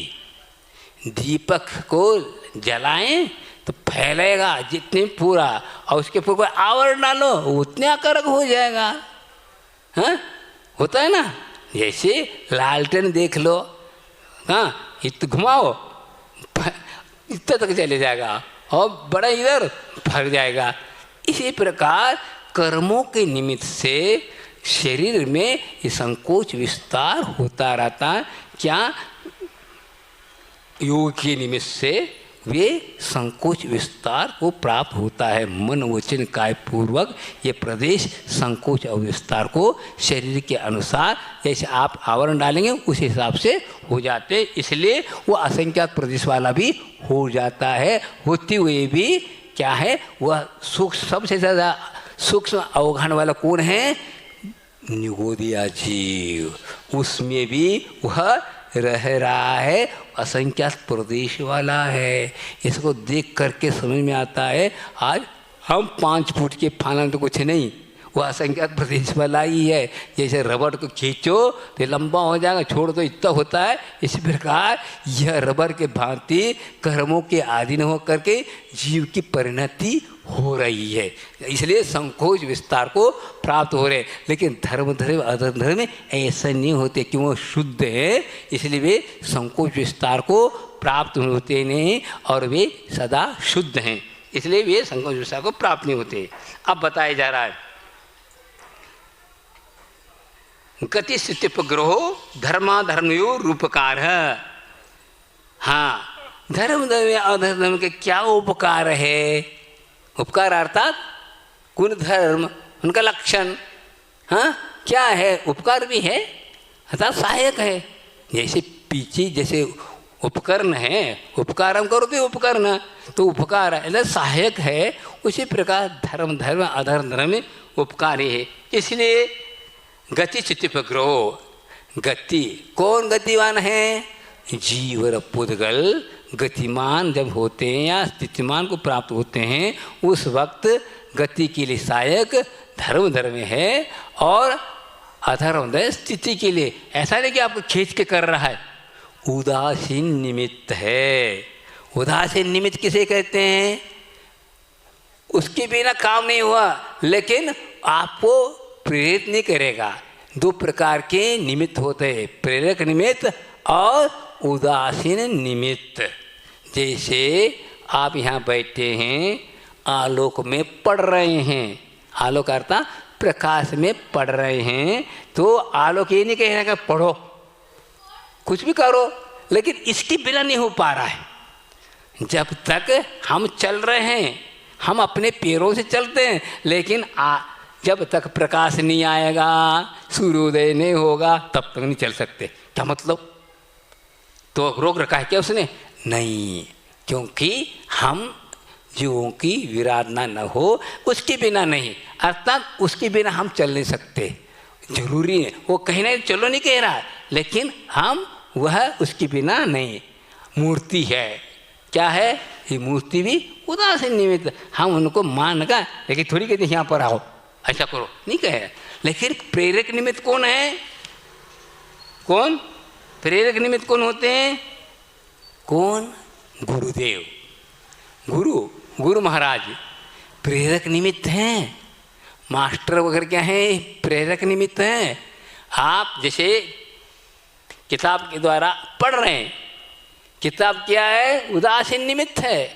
ऐसा आप ये नहीं कहता कि गलती क्यों पढ़ रहे हो, ये नहीं कहता, लेकिन गलती कौन कहता है?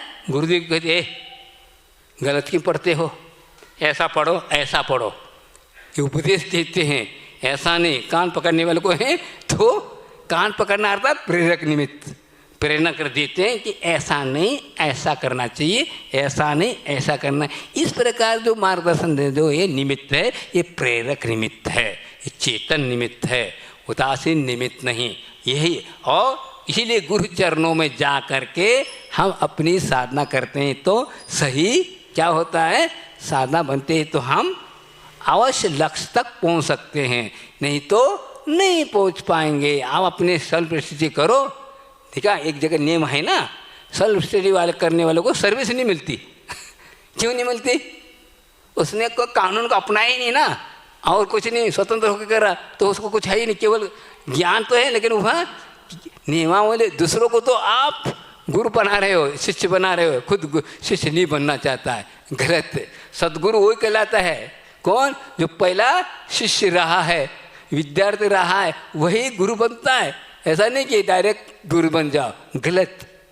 गुरु तब बनता है जो पहला शिष्य रहा है, पहला विद्यार्थी रहा है, वही मास्टर बन सकता है। तो इसी प्रकार यहाँ प्रेरक निमित्त और उदासीन निमित्त की बात कर रहे हैं। तो धर्म धर्म और अधर्म धर्म जो है ये उदासीन निमित्त हैं, तीन लोक में फैले हुए हैं। जहाँ भी आप जाते हैं, ये आपने हाथ उठाया, इसमें हाथ उठाने में भी सहायक कौन है? धर्म धर्म है। और यहाँ आपने रुक दिया तो अधर्म धर्म हुआ।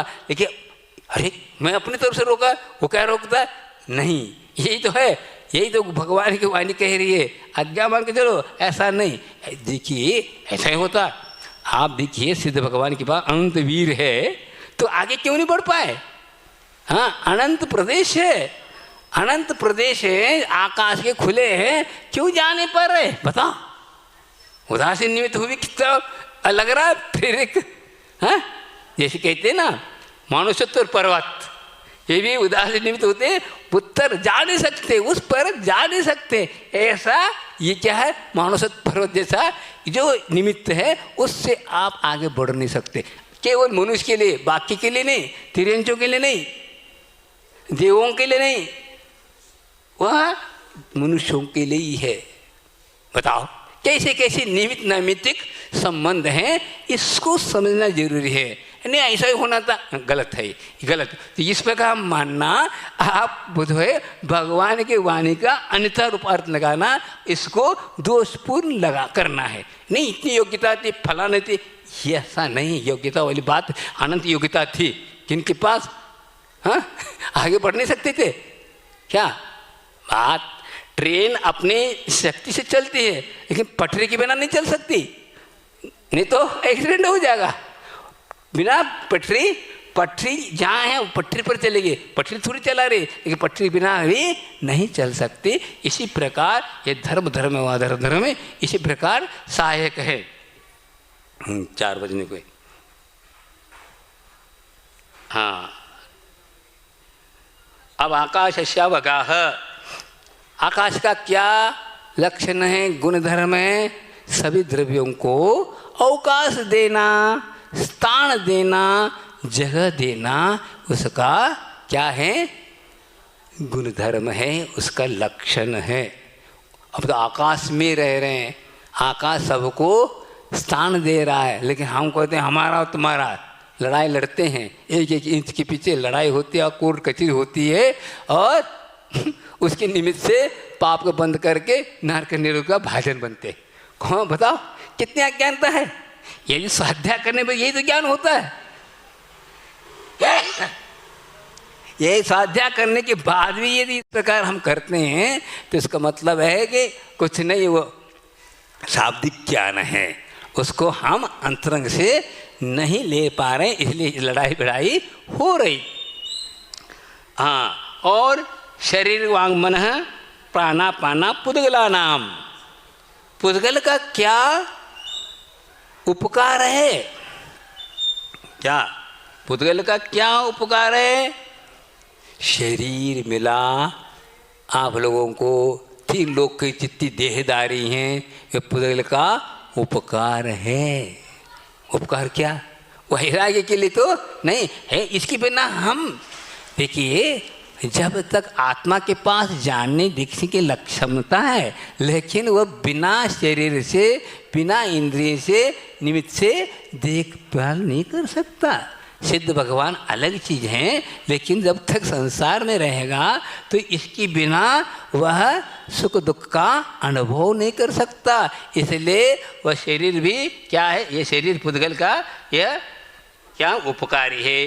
वांग, वाक अर्थात वचन है, ये शब्द है, हाँ वचन है, ये सब क्या है? पुद्गल के उपकार है। प्राणापान, मन भी है, मन भी क्या है? भाव मन नहीं, भाव मन भी, क्योंकि वो भी नो कर्म के उदय में है। ध्रुव कर्म, ध्रुव नो कर्म, ये दोनों पुद्गलाश्रित हैं। आत्मा तो वैसा नहीं है, लेकिन वह इस निमित्त से कर्मों के उदय से, हाँ कर्म नो कर्मों का उदय के बिना, पुद्गल के बिना नहीं। प्राणापान अर्थात श्वासोच्छ्वास, हाँ श्वासोच्छ्वास में और प्राणापान में अंतर है। क्या? प्राणापान और श्वासोच्छ्वास में अंतर है। क्या है? वही कार्य है, लेकिन अब पहचान की बात, लक्षण अलग अलग बताया जा रहा है। कैसे? पंचेंद्रियों में श्वास लेते और छोड़ते हुए दिखाई देते, हाँ दिखाई देता है ना।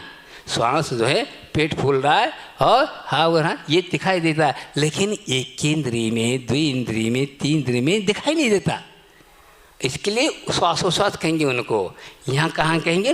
प्राणापान। किसको? अंतर आया, इसमें अंतर आ गया, उसमें श्वासोच्छ्वास, यहाँ प्राणापान। अलग अलग पंचेंद्रिय के हिसाब से घटाएंगे। हाँ, अब एक इंद्रिय में दिखाई दे रहा है, वो भी श्वास ले रहा है, छोड़ रहा है, लेकिन दिखाई नहीं दे रहा।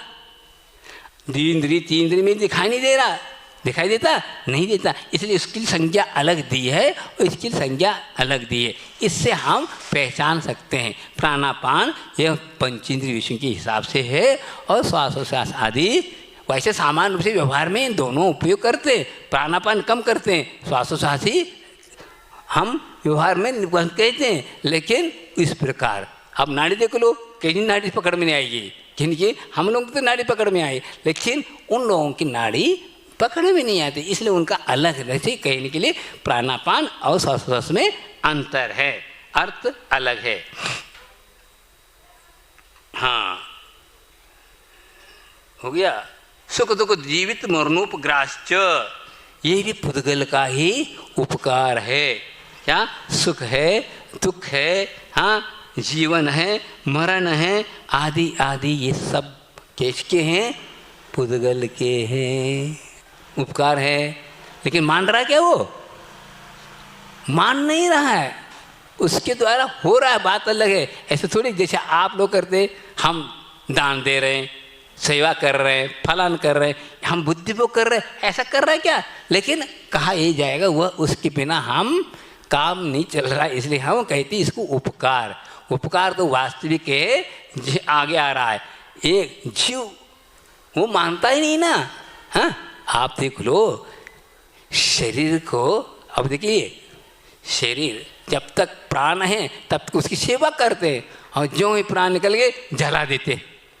तो क्या वो रोता है? वो हमें क्यों जला रहे? हाँ, हमने इतना आप लोगों को उपकार किया, 40 साल 50 साल 60 साल 90 साल से हम सहायता आपके साथ दिया, और तो हमें जला रहे? कहा क्या? नहीं कहा। लेकिन उसके बिना नहीं, ये सब बात हम अपनी तरफ से लगा रहे उपकार के रूप में। उसका उस निमित्त से हम लोग संसार में चल रहे हैं। इस अपेक्षा से इसको उपकार के रूप में, जैसे उपकरण है ना, इसी प्रकार ये भी उपकरण के रूप में, उपकार के रूप में माना गया।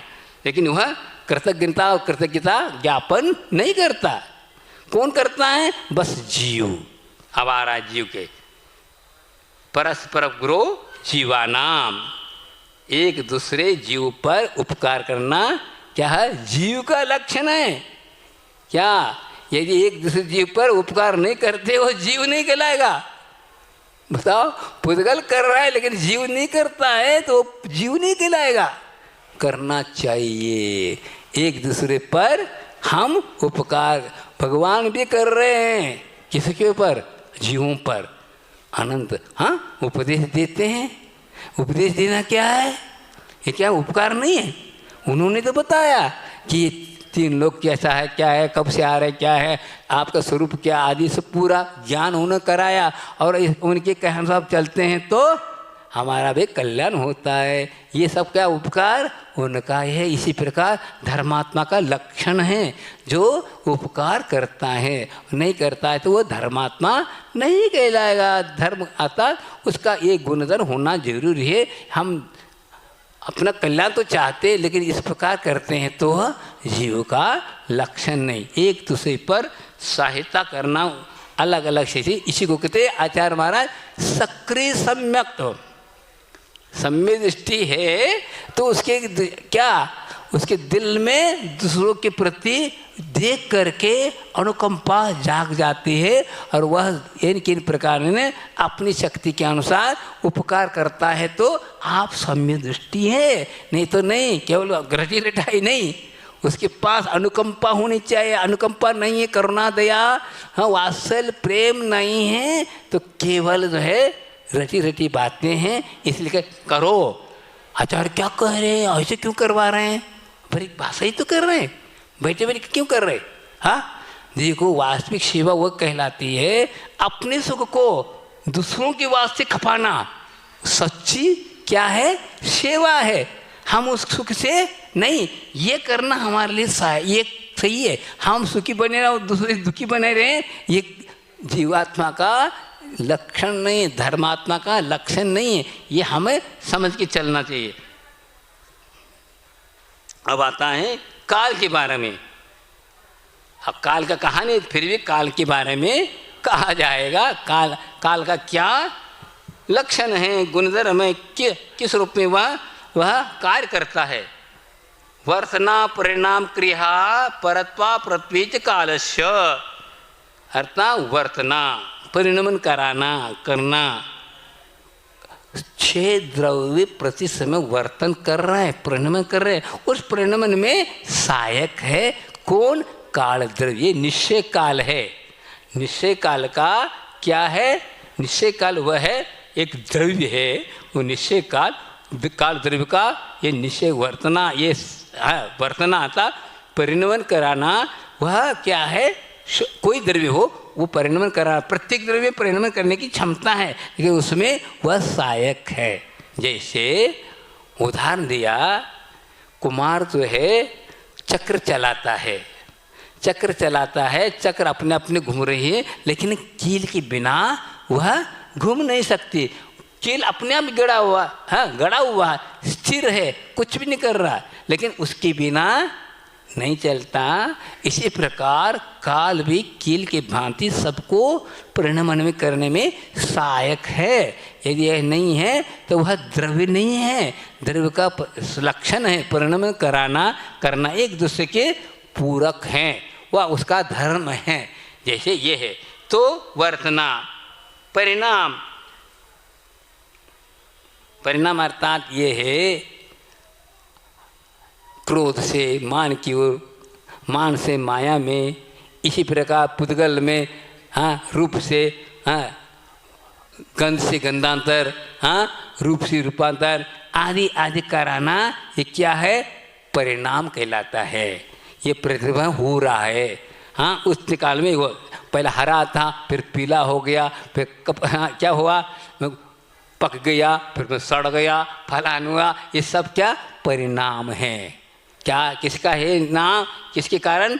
ये काल की सहायता से हो रहा है परिणाम।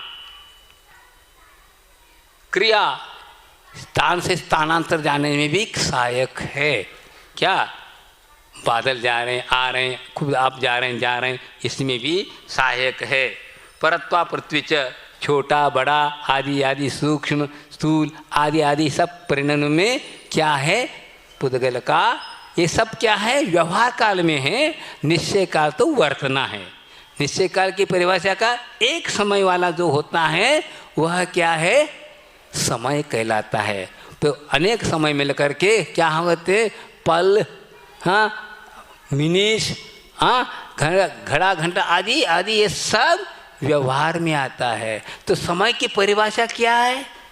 समय किसे समझेंगे हम?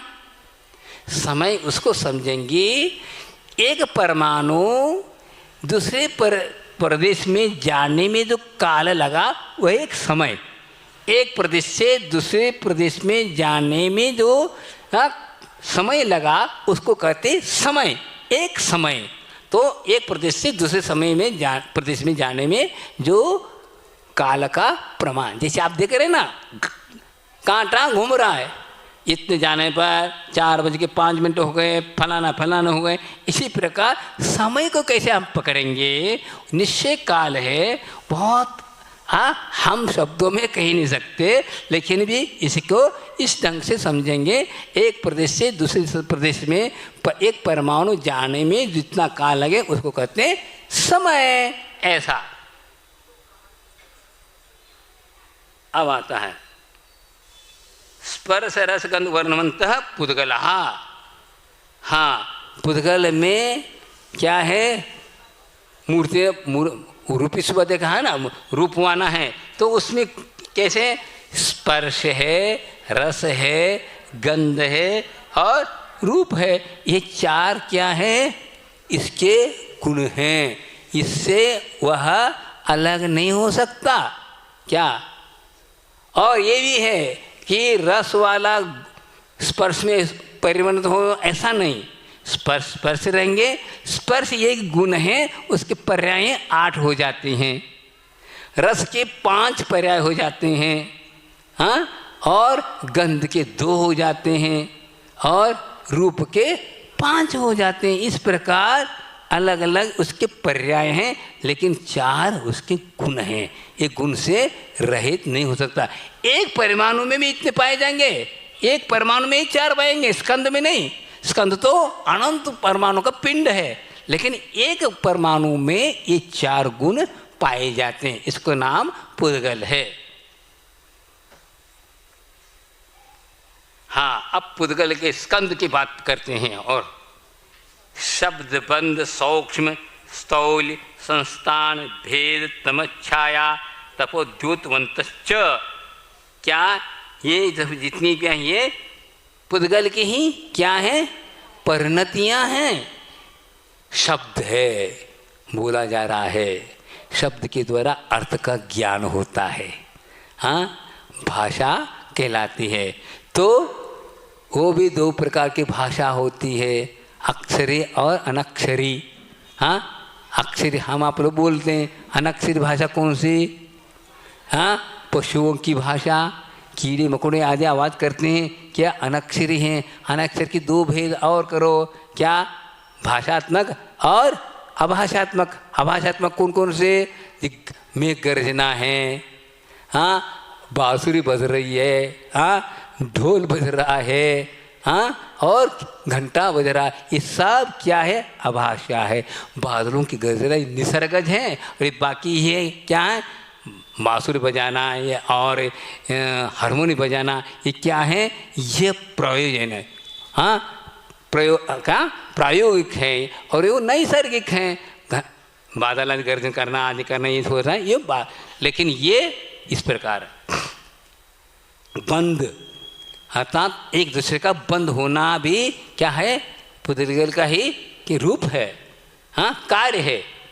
हाँ, एक दूसरे को बांध रहे, लड्डू बांधा आपने, हाँ, लड्डू क्या हुआ?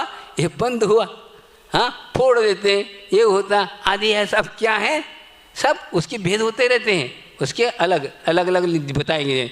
हाँ, आप पीसते हैं उसका अलग, चूर्ण अलग, आटा अलग, हाँ, गेहूं का दाना अलग, ये सब क्या है? सब पुद्गल की ही पर्याय हैं। बंद सूक्ष्म हो जाना, एकदम सूक्ष्म, जो हमें आंखों का विषय न बने। स्थूल जो आंखों का विषय बनता है, हाँ, संस्थान आकार प्रकार है ना। देखो जितने हम लोग बैठे हैं एक आकार के नहीं है, मनुष्य तो कहलाते हैं, लेकिन आकार अलग अलग दिखाई देते, हाँ, कलर अलग अलग हैं, हाँ, रूप अलग अलग हैं। है तो कोई बड़ा है, कोई ऊंचा है, कोई ठिकना है, फलाना मोटा है, फलाना, ये सब आकार प्रकार सब क्या है? आकार। आत्मा को कोई आकार नहीं, आत्मा का कोई आकार नहीं, लेकिन आत्मा का आकार इसलिए हो रहा है, उसके साथ रह रहा है, इसलिए आकार हो रहा है, उसका आकार प्रकार हो रहा है। देखिए अंतिम शरीर सिद्ध भगवान का अंतिम आकार बन चुका, वही आकार रहेगा। हाँ, अंतिम शरीर जो है मनुष्य का, पुरुषत्व का, उसी आकार का आत्मा बनी रहेगी। अब वहाँ से आकार की क्यों बनी रहेगी? क्योंकि उसमें कर्म का अभाव हो गया, संकोच विस्तार समाप्त हो गया, इसलिए वो उसी आकार में बना रहेगा। योग का अभाव होने के कारण उसी आकार में रहेगा। इस प्रकार यह होता है। स्थूल बड़ा छोटा आदि होते हैं ना, इस संस्थान हो गया। भेद, हाँ, भेद अर्थात तोड़ना, एक अलग अलग छोटा बड़ा इत्यादि भेद करते हैं। हाँ, तम अर्थात दृष्टि प्रतिबंधक क्या है? तम हमें देखने में नहीं आता, दृष्टि को प्रतिबंध करता है, ऐसा कहला। छाया कैसे कहते हैं? प्रकाश का प्रतिबंधक होने के कारण वह छाया दो प्रकार की, कैसे? प्रतिबिंब वाला और बिना प्रतिबिंब वाला। जैसे आप धूप में खड़े रहेंगे छाया तो पड़ेगी, लेकिन कौन?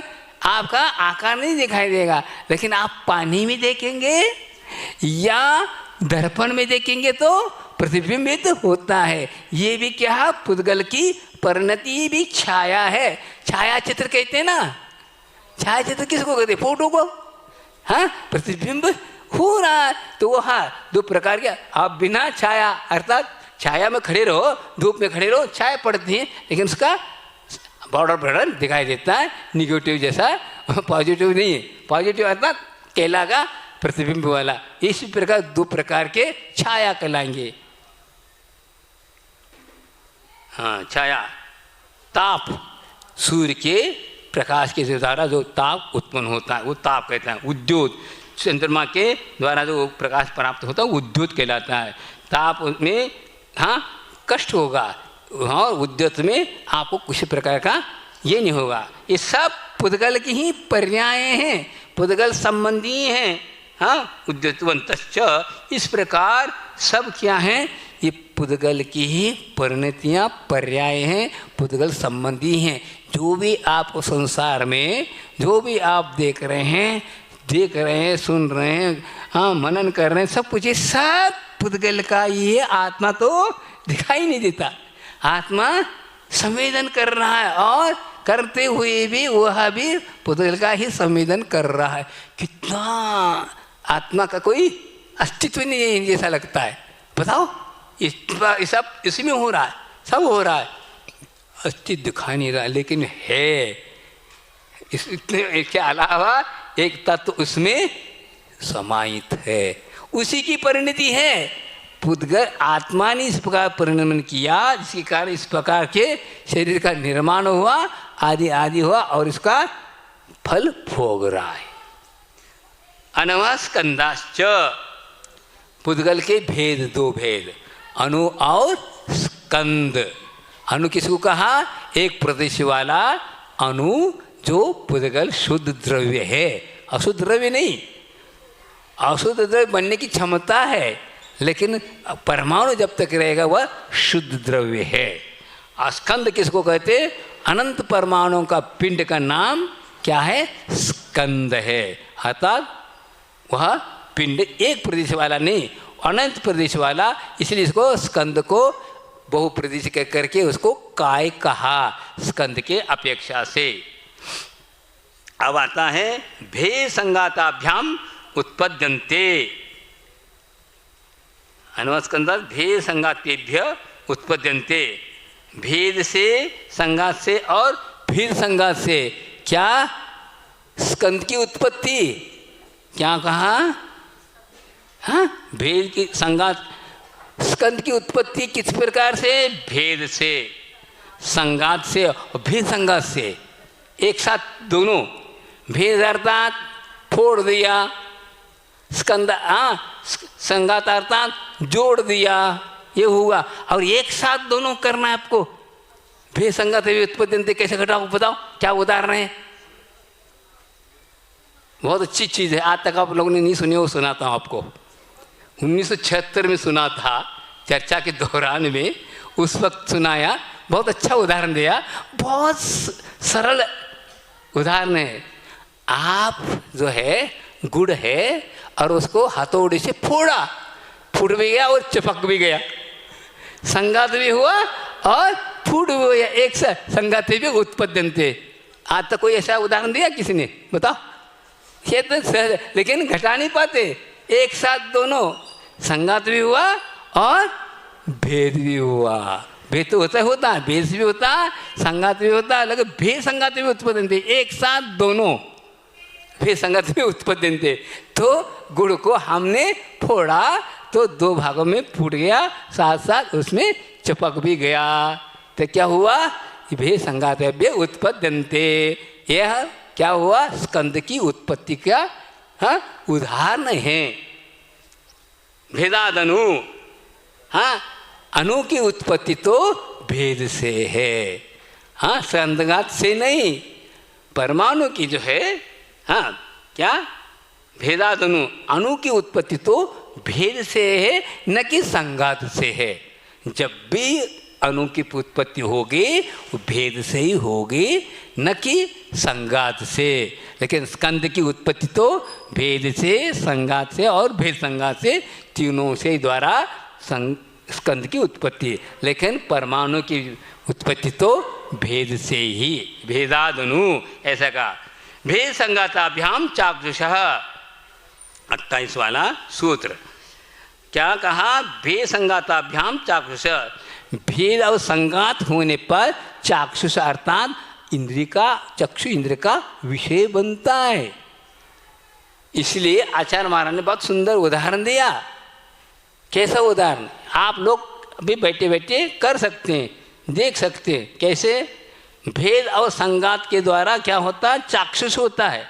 कैसे? ये आपका, ये हाथ का क्या पंजा है, दिखाई दे रहा, कुछ भी नहीं दे रहा है, लेकिन हमने संगात किया और भेद कर दिया, भेद आता रगड़ लिया, और संगात आता उसको मिला लिया, तो अपने आप क्या होने लगा? दिखाई देने लगा। अपने आप जिसके अंदर जो मल था दिखाई दे, वही दिखाई नहीं दे रहा कुछ भी, लेकिन भेद कर दिया, संगात कर दी, ऐसा करके मिला लिया, तो अपने आप चाक्षुष हो गया, इंद्रिय का विषय बन गया, आँखों का विषय बन गया। तो चाक्षुष जब होता है तो भेद और संगात होने पर चाक्षुष होता है। इस प्रकार ये सब क्या है? पुद्गल की ही परिणतियाँ हैं। अब आता है द्रव्य का लक्षण। द्रव्य का लक्षण क्या है? सद्द्रव्य लक्षणम। क्या? द्रव्य का लक्षण क्या? सत। सत क्या है? द्रव्य का लक्षण है। सत के बिना वह द्रव्य नहीं कहलाता है।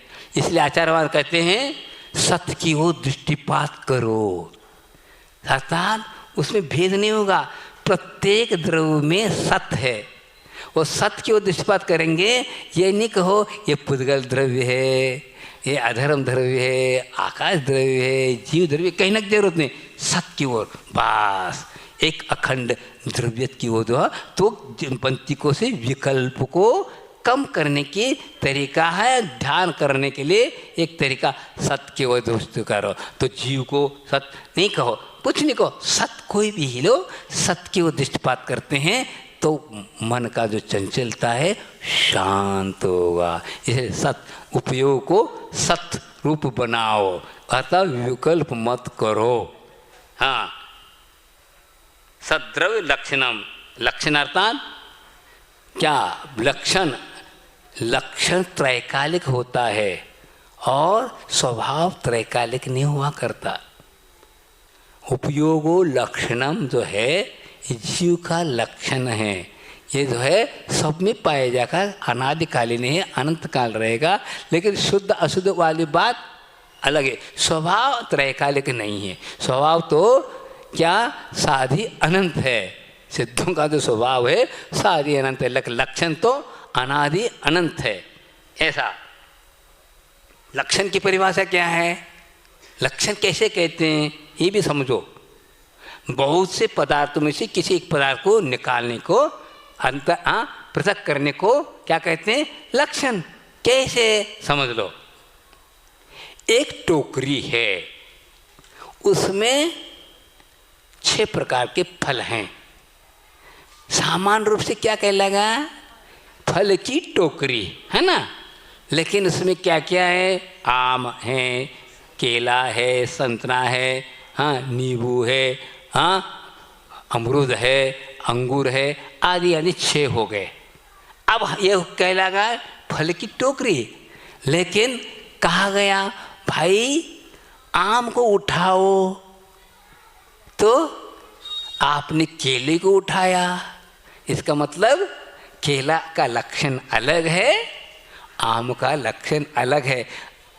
फल तो सामान्य हुआ, द्रव्य तो सामान्य हुआ, लेकिन प्रत्येक द्रव्य के लक्षण अलग है। समझ में आए ना?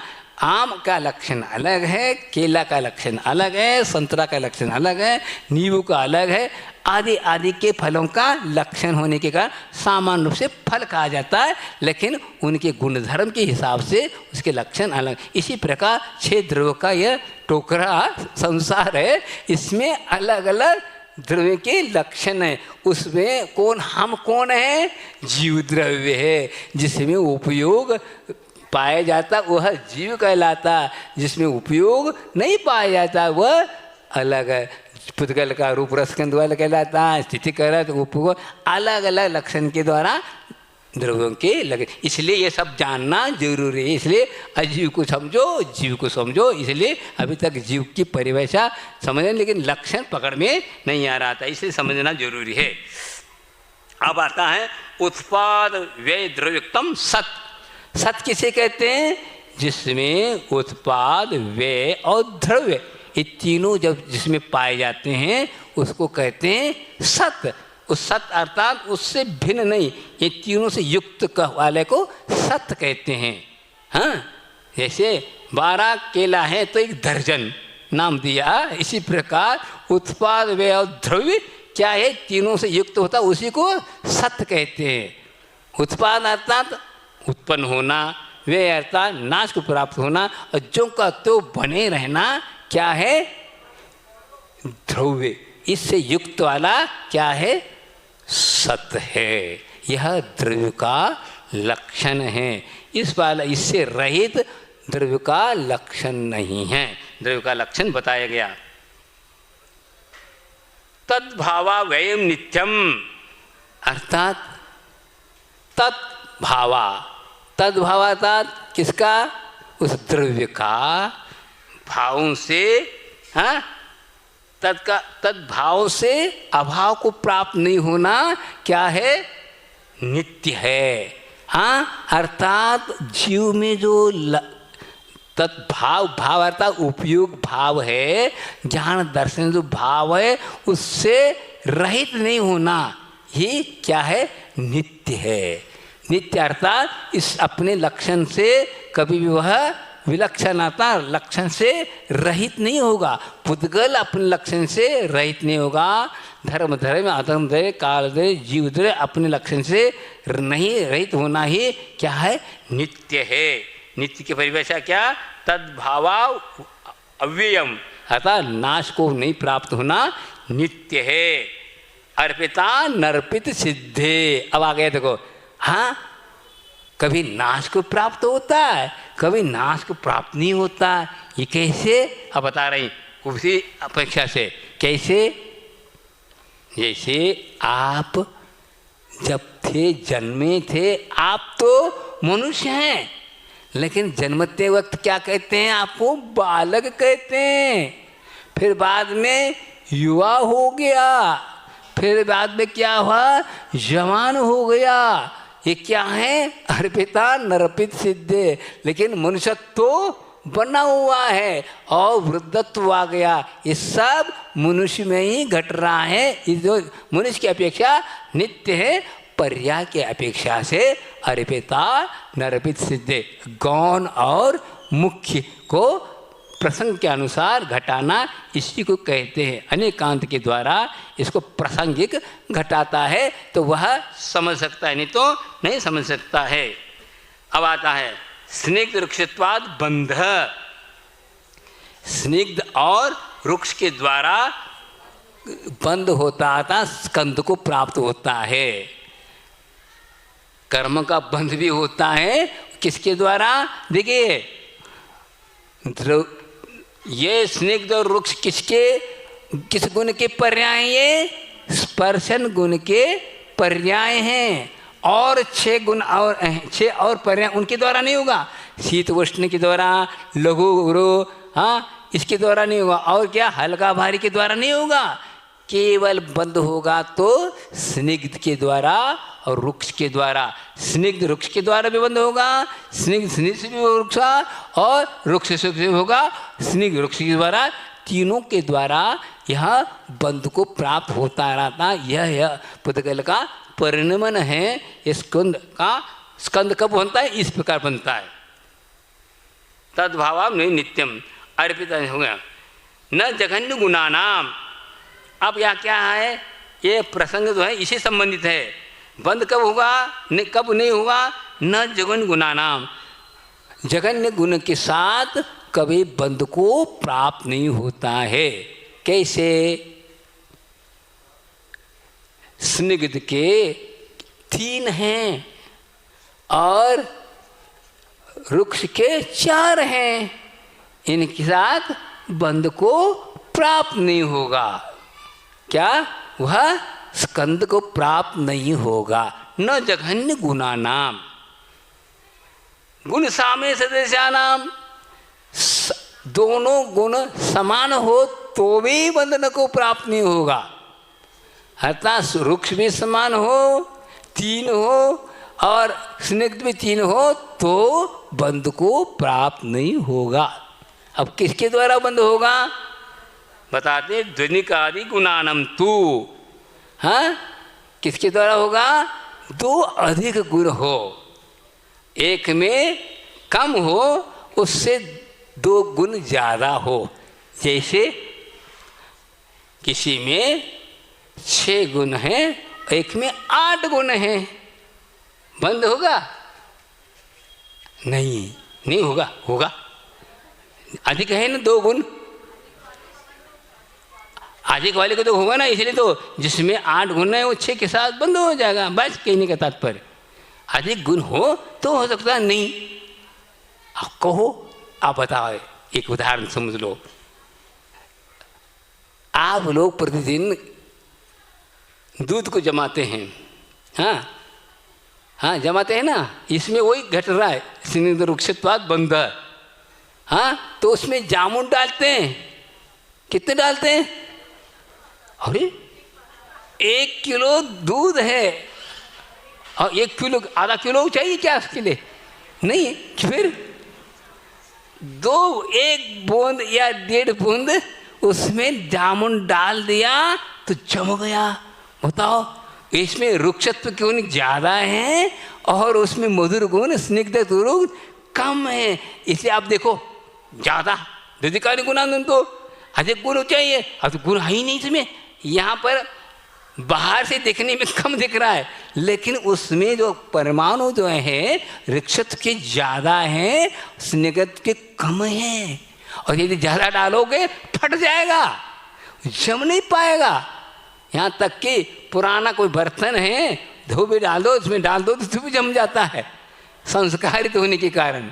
जैसे हाँ, बादाम है, बादाम को डाल दिया तो प्रतिदिन वो बादाम धो धो के डालते हैं तो जमता जाता है। तो उसमें इस प्रकार गुण है, स्निग्ध से भी ज़्यादा, रुक्षत्व ज़्यादा है। ऐसा नहीं कि मात्रा से मतलब नहीं है, आप मात्रा तो ज़्यादा होती हुई भी उसमें जो शक्ति है, शक्तांश हैं, हाँ, अविभागी प्रतिषेध जिसको कहते हैं, उसमें जितने होंगे उससे ज़्यादा होने के कारण वह दही जम जाता है, मधुर भी क्या हो जाता है, खट्टा हो जाता है। इसको कहते हैं ध्वनिकादि गुणानम तो पंदे देखो पारणामिकोच, अर्थात जो अधिक गुण वाला कम गुण वाला उस रूप में परिणत हो गया।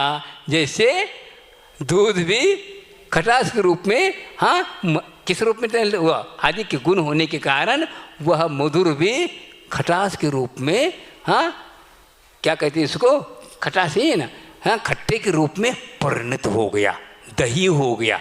पहला तो दूध था लेकिन वह खट्टे के रूप में दही हो गया।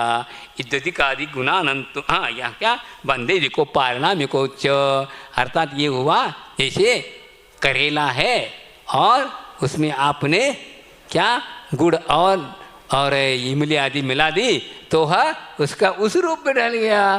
तो इस रूप में ढलता, इसी को कहते हैं रूप में। देखो आचार्य, हम कहते हैं आचार्य महाराज के पास इतने गुण हैं, कितने व्यक्ति बंदे देखो पारणामिको च हो गए। हाँ, देखो आचार्य महाराज, हाँ, ऐसे गुण वाले हैं, एक थे लेकिन हजारों व्यक्ति उन गुण रूप में ढल गए। ऐसा घटाओ ना, वैसे इसमें क्यों घटाओ, देखो बंदे देखो पारणामिको च, बताओ, एक होते हुए भी हाँ अनेकों उनके स्वभाव पूर्व में ढल गए, मुनि बन गए, फलान बन गए, वो बनी, क्या है ये तो विशेषता, बंदे देखो पारणामिको च। ऐसा गुण पर्यव द्रव्यम, हाँ, क्या द्रव्य किसे कहते हैं, गुण वाला पर्याय से युक्त क्या होता है, द्रव्य होता है। गुण पर्याय से युक्त द्रव्य होता है। गुण क्या है समझ लो, सोना है, गुण क्या है, पीतत्व, ये गुण हुआ। पर्याय क्या है, हार है, मुकुट है, हाँ, मुद्रिका है, आदि क्या है, पर्याय है। इनसे युक्त क्या हुआ, सोना हुआ। इससे ये द्रव्य हुआ, ये द्रव्य के पर्याय और गुण से युक्त क्या हुआ, द्रव्य हुआ। इसको कहते द्रव्य अलग, लेकिन गुण से पर्याय को अलग नहीं कर सकते, पर्याय को गुण से अलग नहीं कर सकते। जैसे नील कमल, नील अलग है, कमल अलग है, लेकिन निकाल नहीं सकते। कमल, नील को निकाल जाओ कमल मिट जाएगा, और कमल को निकाल जाओ नील मिट जाएगा। इसलिए एक, लेकिन गुणधर्म अलग अलग हैं, लेकिन उसको पृथक नहीं कर सकते। यहाँ इसी का नाम क्या कहलाता है, गुण पर्यवत द्रव्यम। हाँ, टाइम हो गया। कालश्च, काल भी क्या है, द्रव्य है। अब आ गया छठवां द्रव्य, अब आ गया 5 द्रव्यों का विशेष रूप से वर्णन हुआ। अब इसी के लिए अब कहते हैं कालश्च, काल भी क्या है, द्रव्य है। उसमें भी प्रदेश है, गुण है, पर्याय है, आदि आदि से युक्त होने के कारण वो भी क्या है, काल द्रव्य है। वह असंख्यात द्रव्य हैं, काल कितने हैं? असंख्यात। जितने लोकाकाश के प्रदेश हैं उतने प्रदेशों पर एक एक कालानु पृथक पृथक रूप से स्थित हैं। कब से हैं? अनादि से हैं। वे हटेंगे नहीं, वहीं रह के वे परिणमन कर रहे हैं। सो अनंत समय, वह अनंत समय वाला है। अनंत समय वाला कैसे? अनंत समय वाला इसलिए कि अनादि से आ रहा है, अनंत कालीन है, कर चुका, कर रहा, आगे भी करेगा, इस अपेक्षा से अनंत समय वाला है। इसके अलावा एक साथ अनंत द्रव्यों को परिणमित करने में क्षमता है, इसलिए वह अनंत समय वाला कहलाता है। समझ में आए क्या? अनंत समय वाला इसलिए कहलाता है कि इस प्रकार परिणमन की अपेक्षा से और अनादि से है, इस अपेक्षा से दो प्रकार से इसको अनंत समय वाला सिद्ध करते हैं। द्रव्याश्रया निर्गुणहा गुणहा, गुण जो है द्रव्य के आश्रित रहते हैं। एक गुण दूसरे गुण रूप परिणमन को प्राप्त नहीं होते। जैसे जीव द्रव्य में अनंत गुण है, ज्ञान गुण है, हाँ, दर्शन गुण है, सुख गुण है, वीर गुण है, आदि आदि अनंत गुण हैं। लेकिन वे गुण दूसरे गुण रूप परिणत नहीं होंगे। दर्शन गुण ज्ञान रूप नहीं होगा, ज्ञान रूप दर्शन रूप नहीं होगा, सुख रूप नहीं होगा, आदि आदि नहीं होगा। लेकिन गुण तो द्रव्य में एक के आश्रित होते हुए भी एक दूसरे में परिणन को प्राप्त नहीं होते। इस प्रकार यह गुण की विशेषता है। द्रव्य के आश्रय से रहते, द्रव्य से पृथक नहीं रहते हैं, द्रव्य से पृथक किया नहीं जा सकता, एक प्रतिशत को प्राप्त हैं। लेकिन जैसे अभी उदाहरण दिया था ना, नील कमल, इसी प्रकार है। नील को अलग नहीं कर सकते, कमल को अलग नहीं कर सकते, इसी प्रकार द्रव्य से गुण को अलग नहीं कर सकते और गुण को द्रव्य से अलग नहीं कर सकते, द्रव्य को गुण से अलग नहीं कर सकते। इस प्रकार एक दूसरे से लेकिन इनके गुणधर्म अलग अलग हैं। तद्भाव परिणाम, गुणों का जो परिणाम है वह भाव है। भाव को ही परिणाम कहा। क्या परिणाम?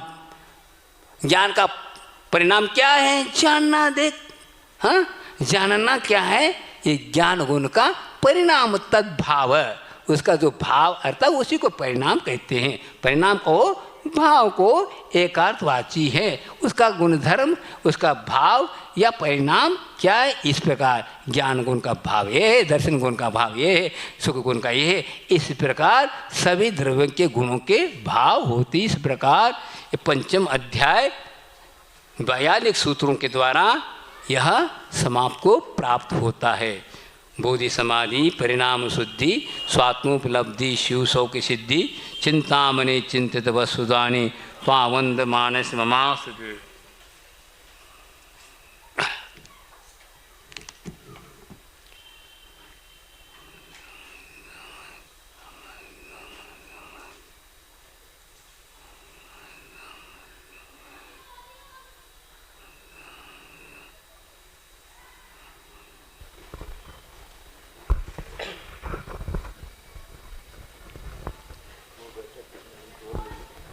हेलो।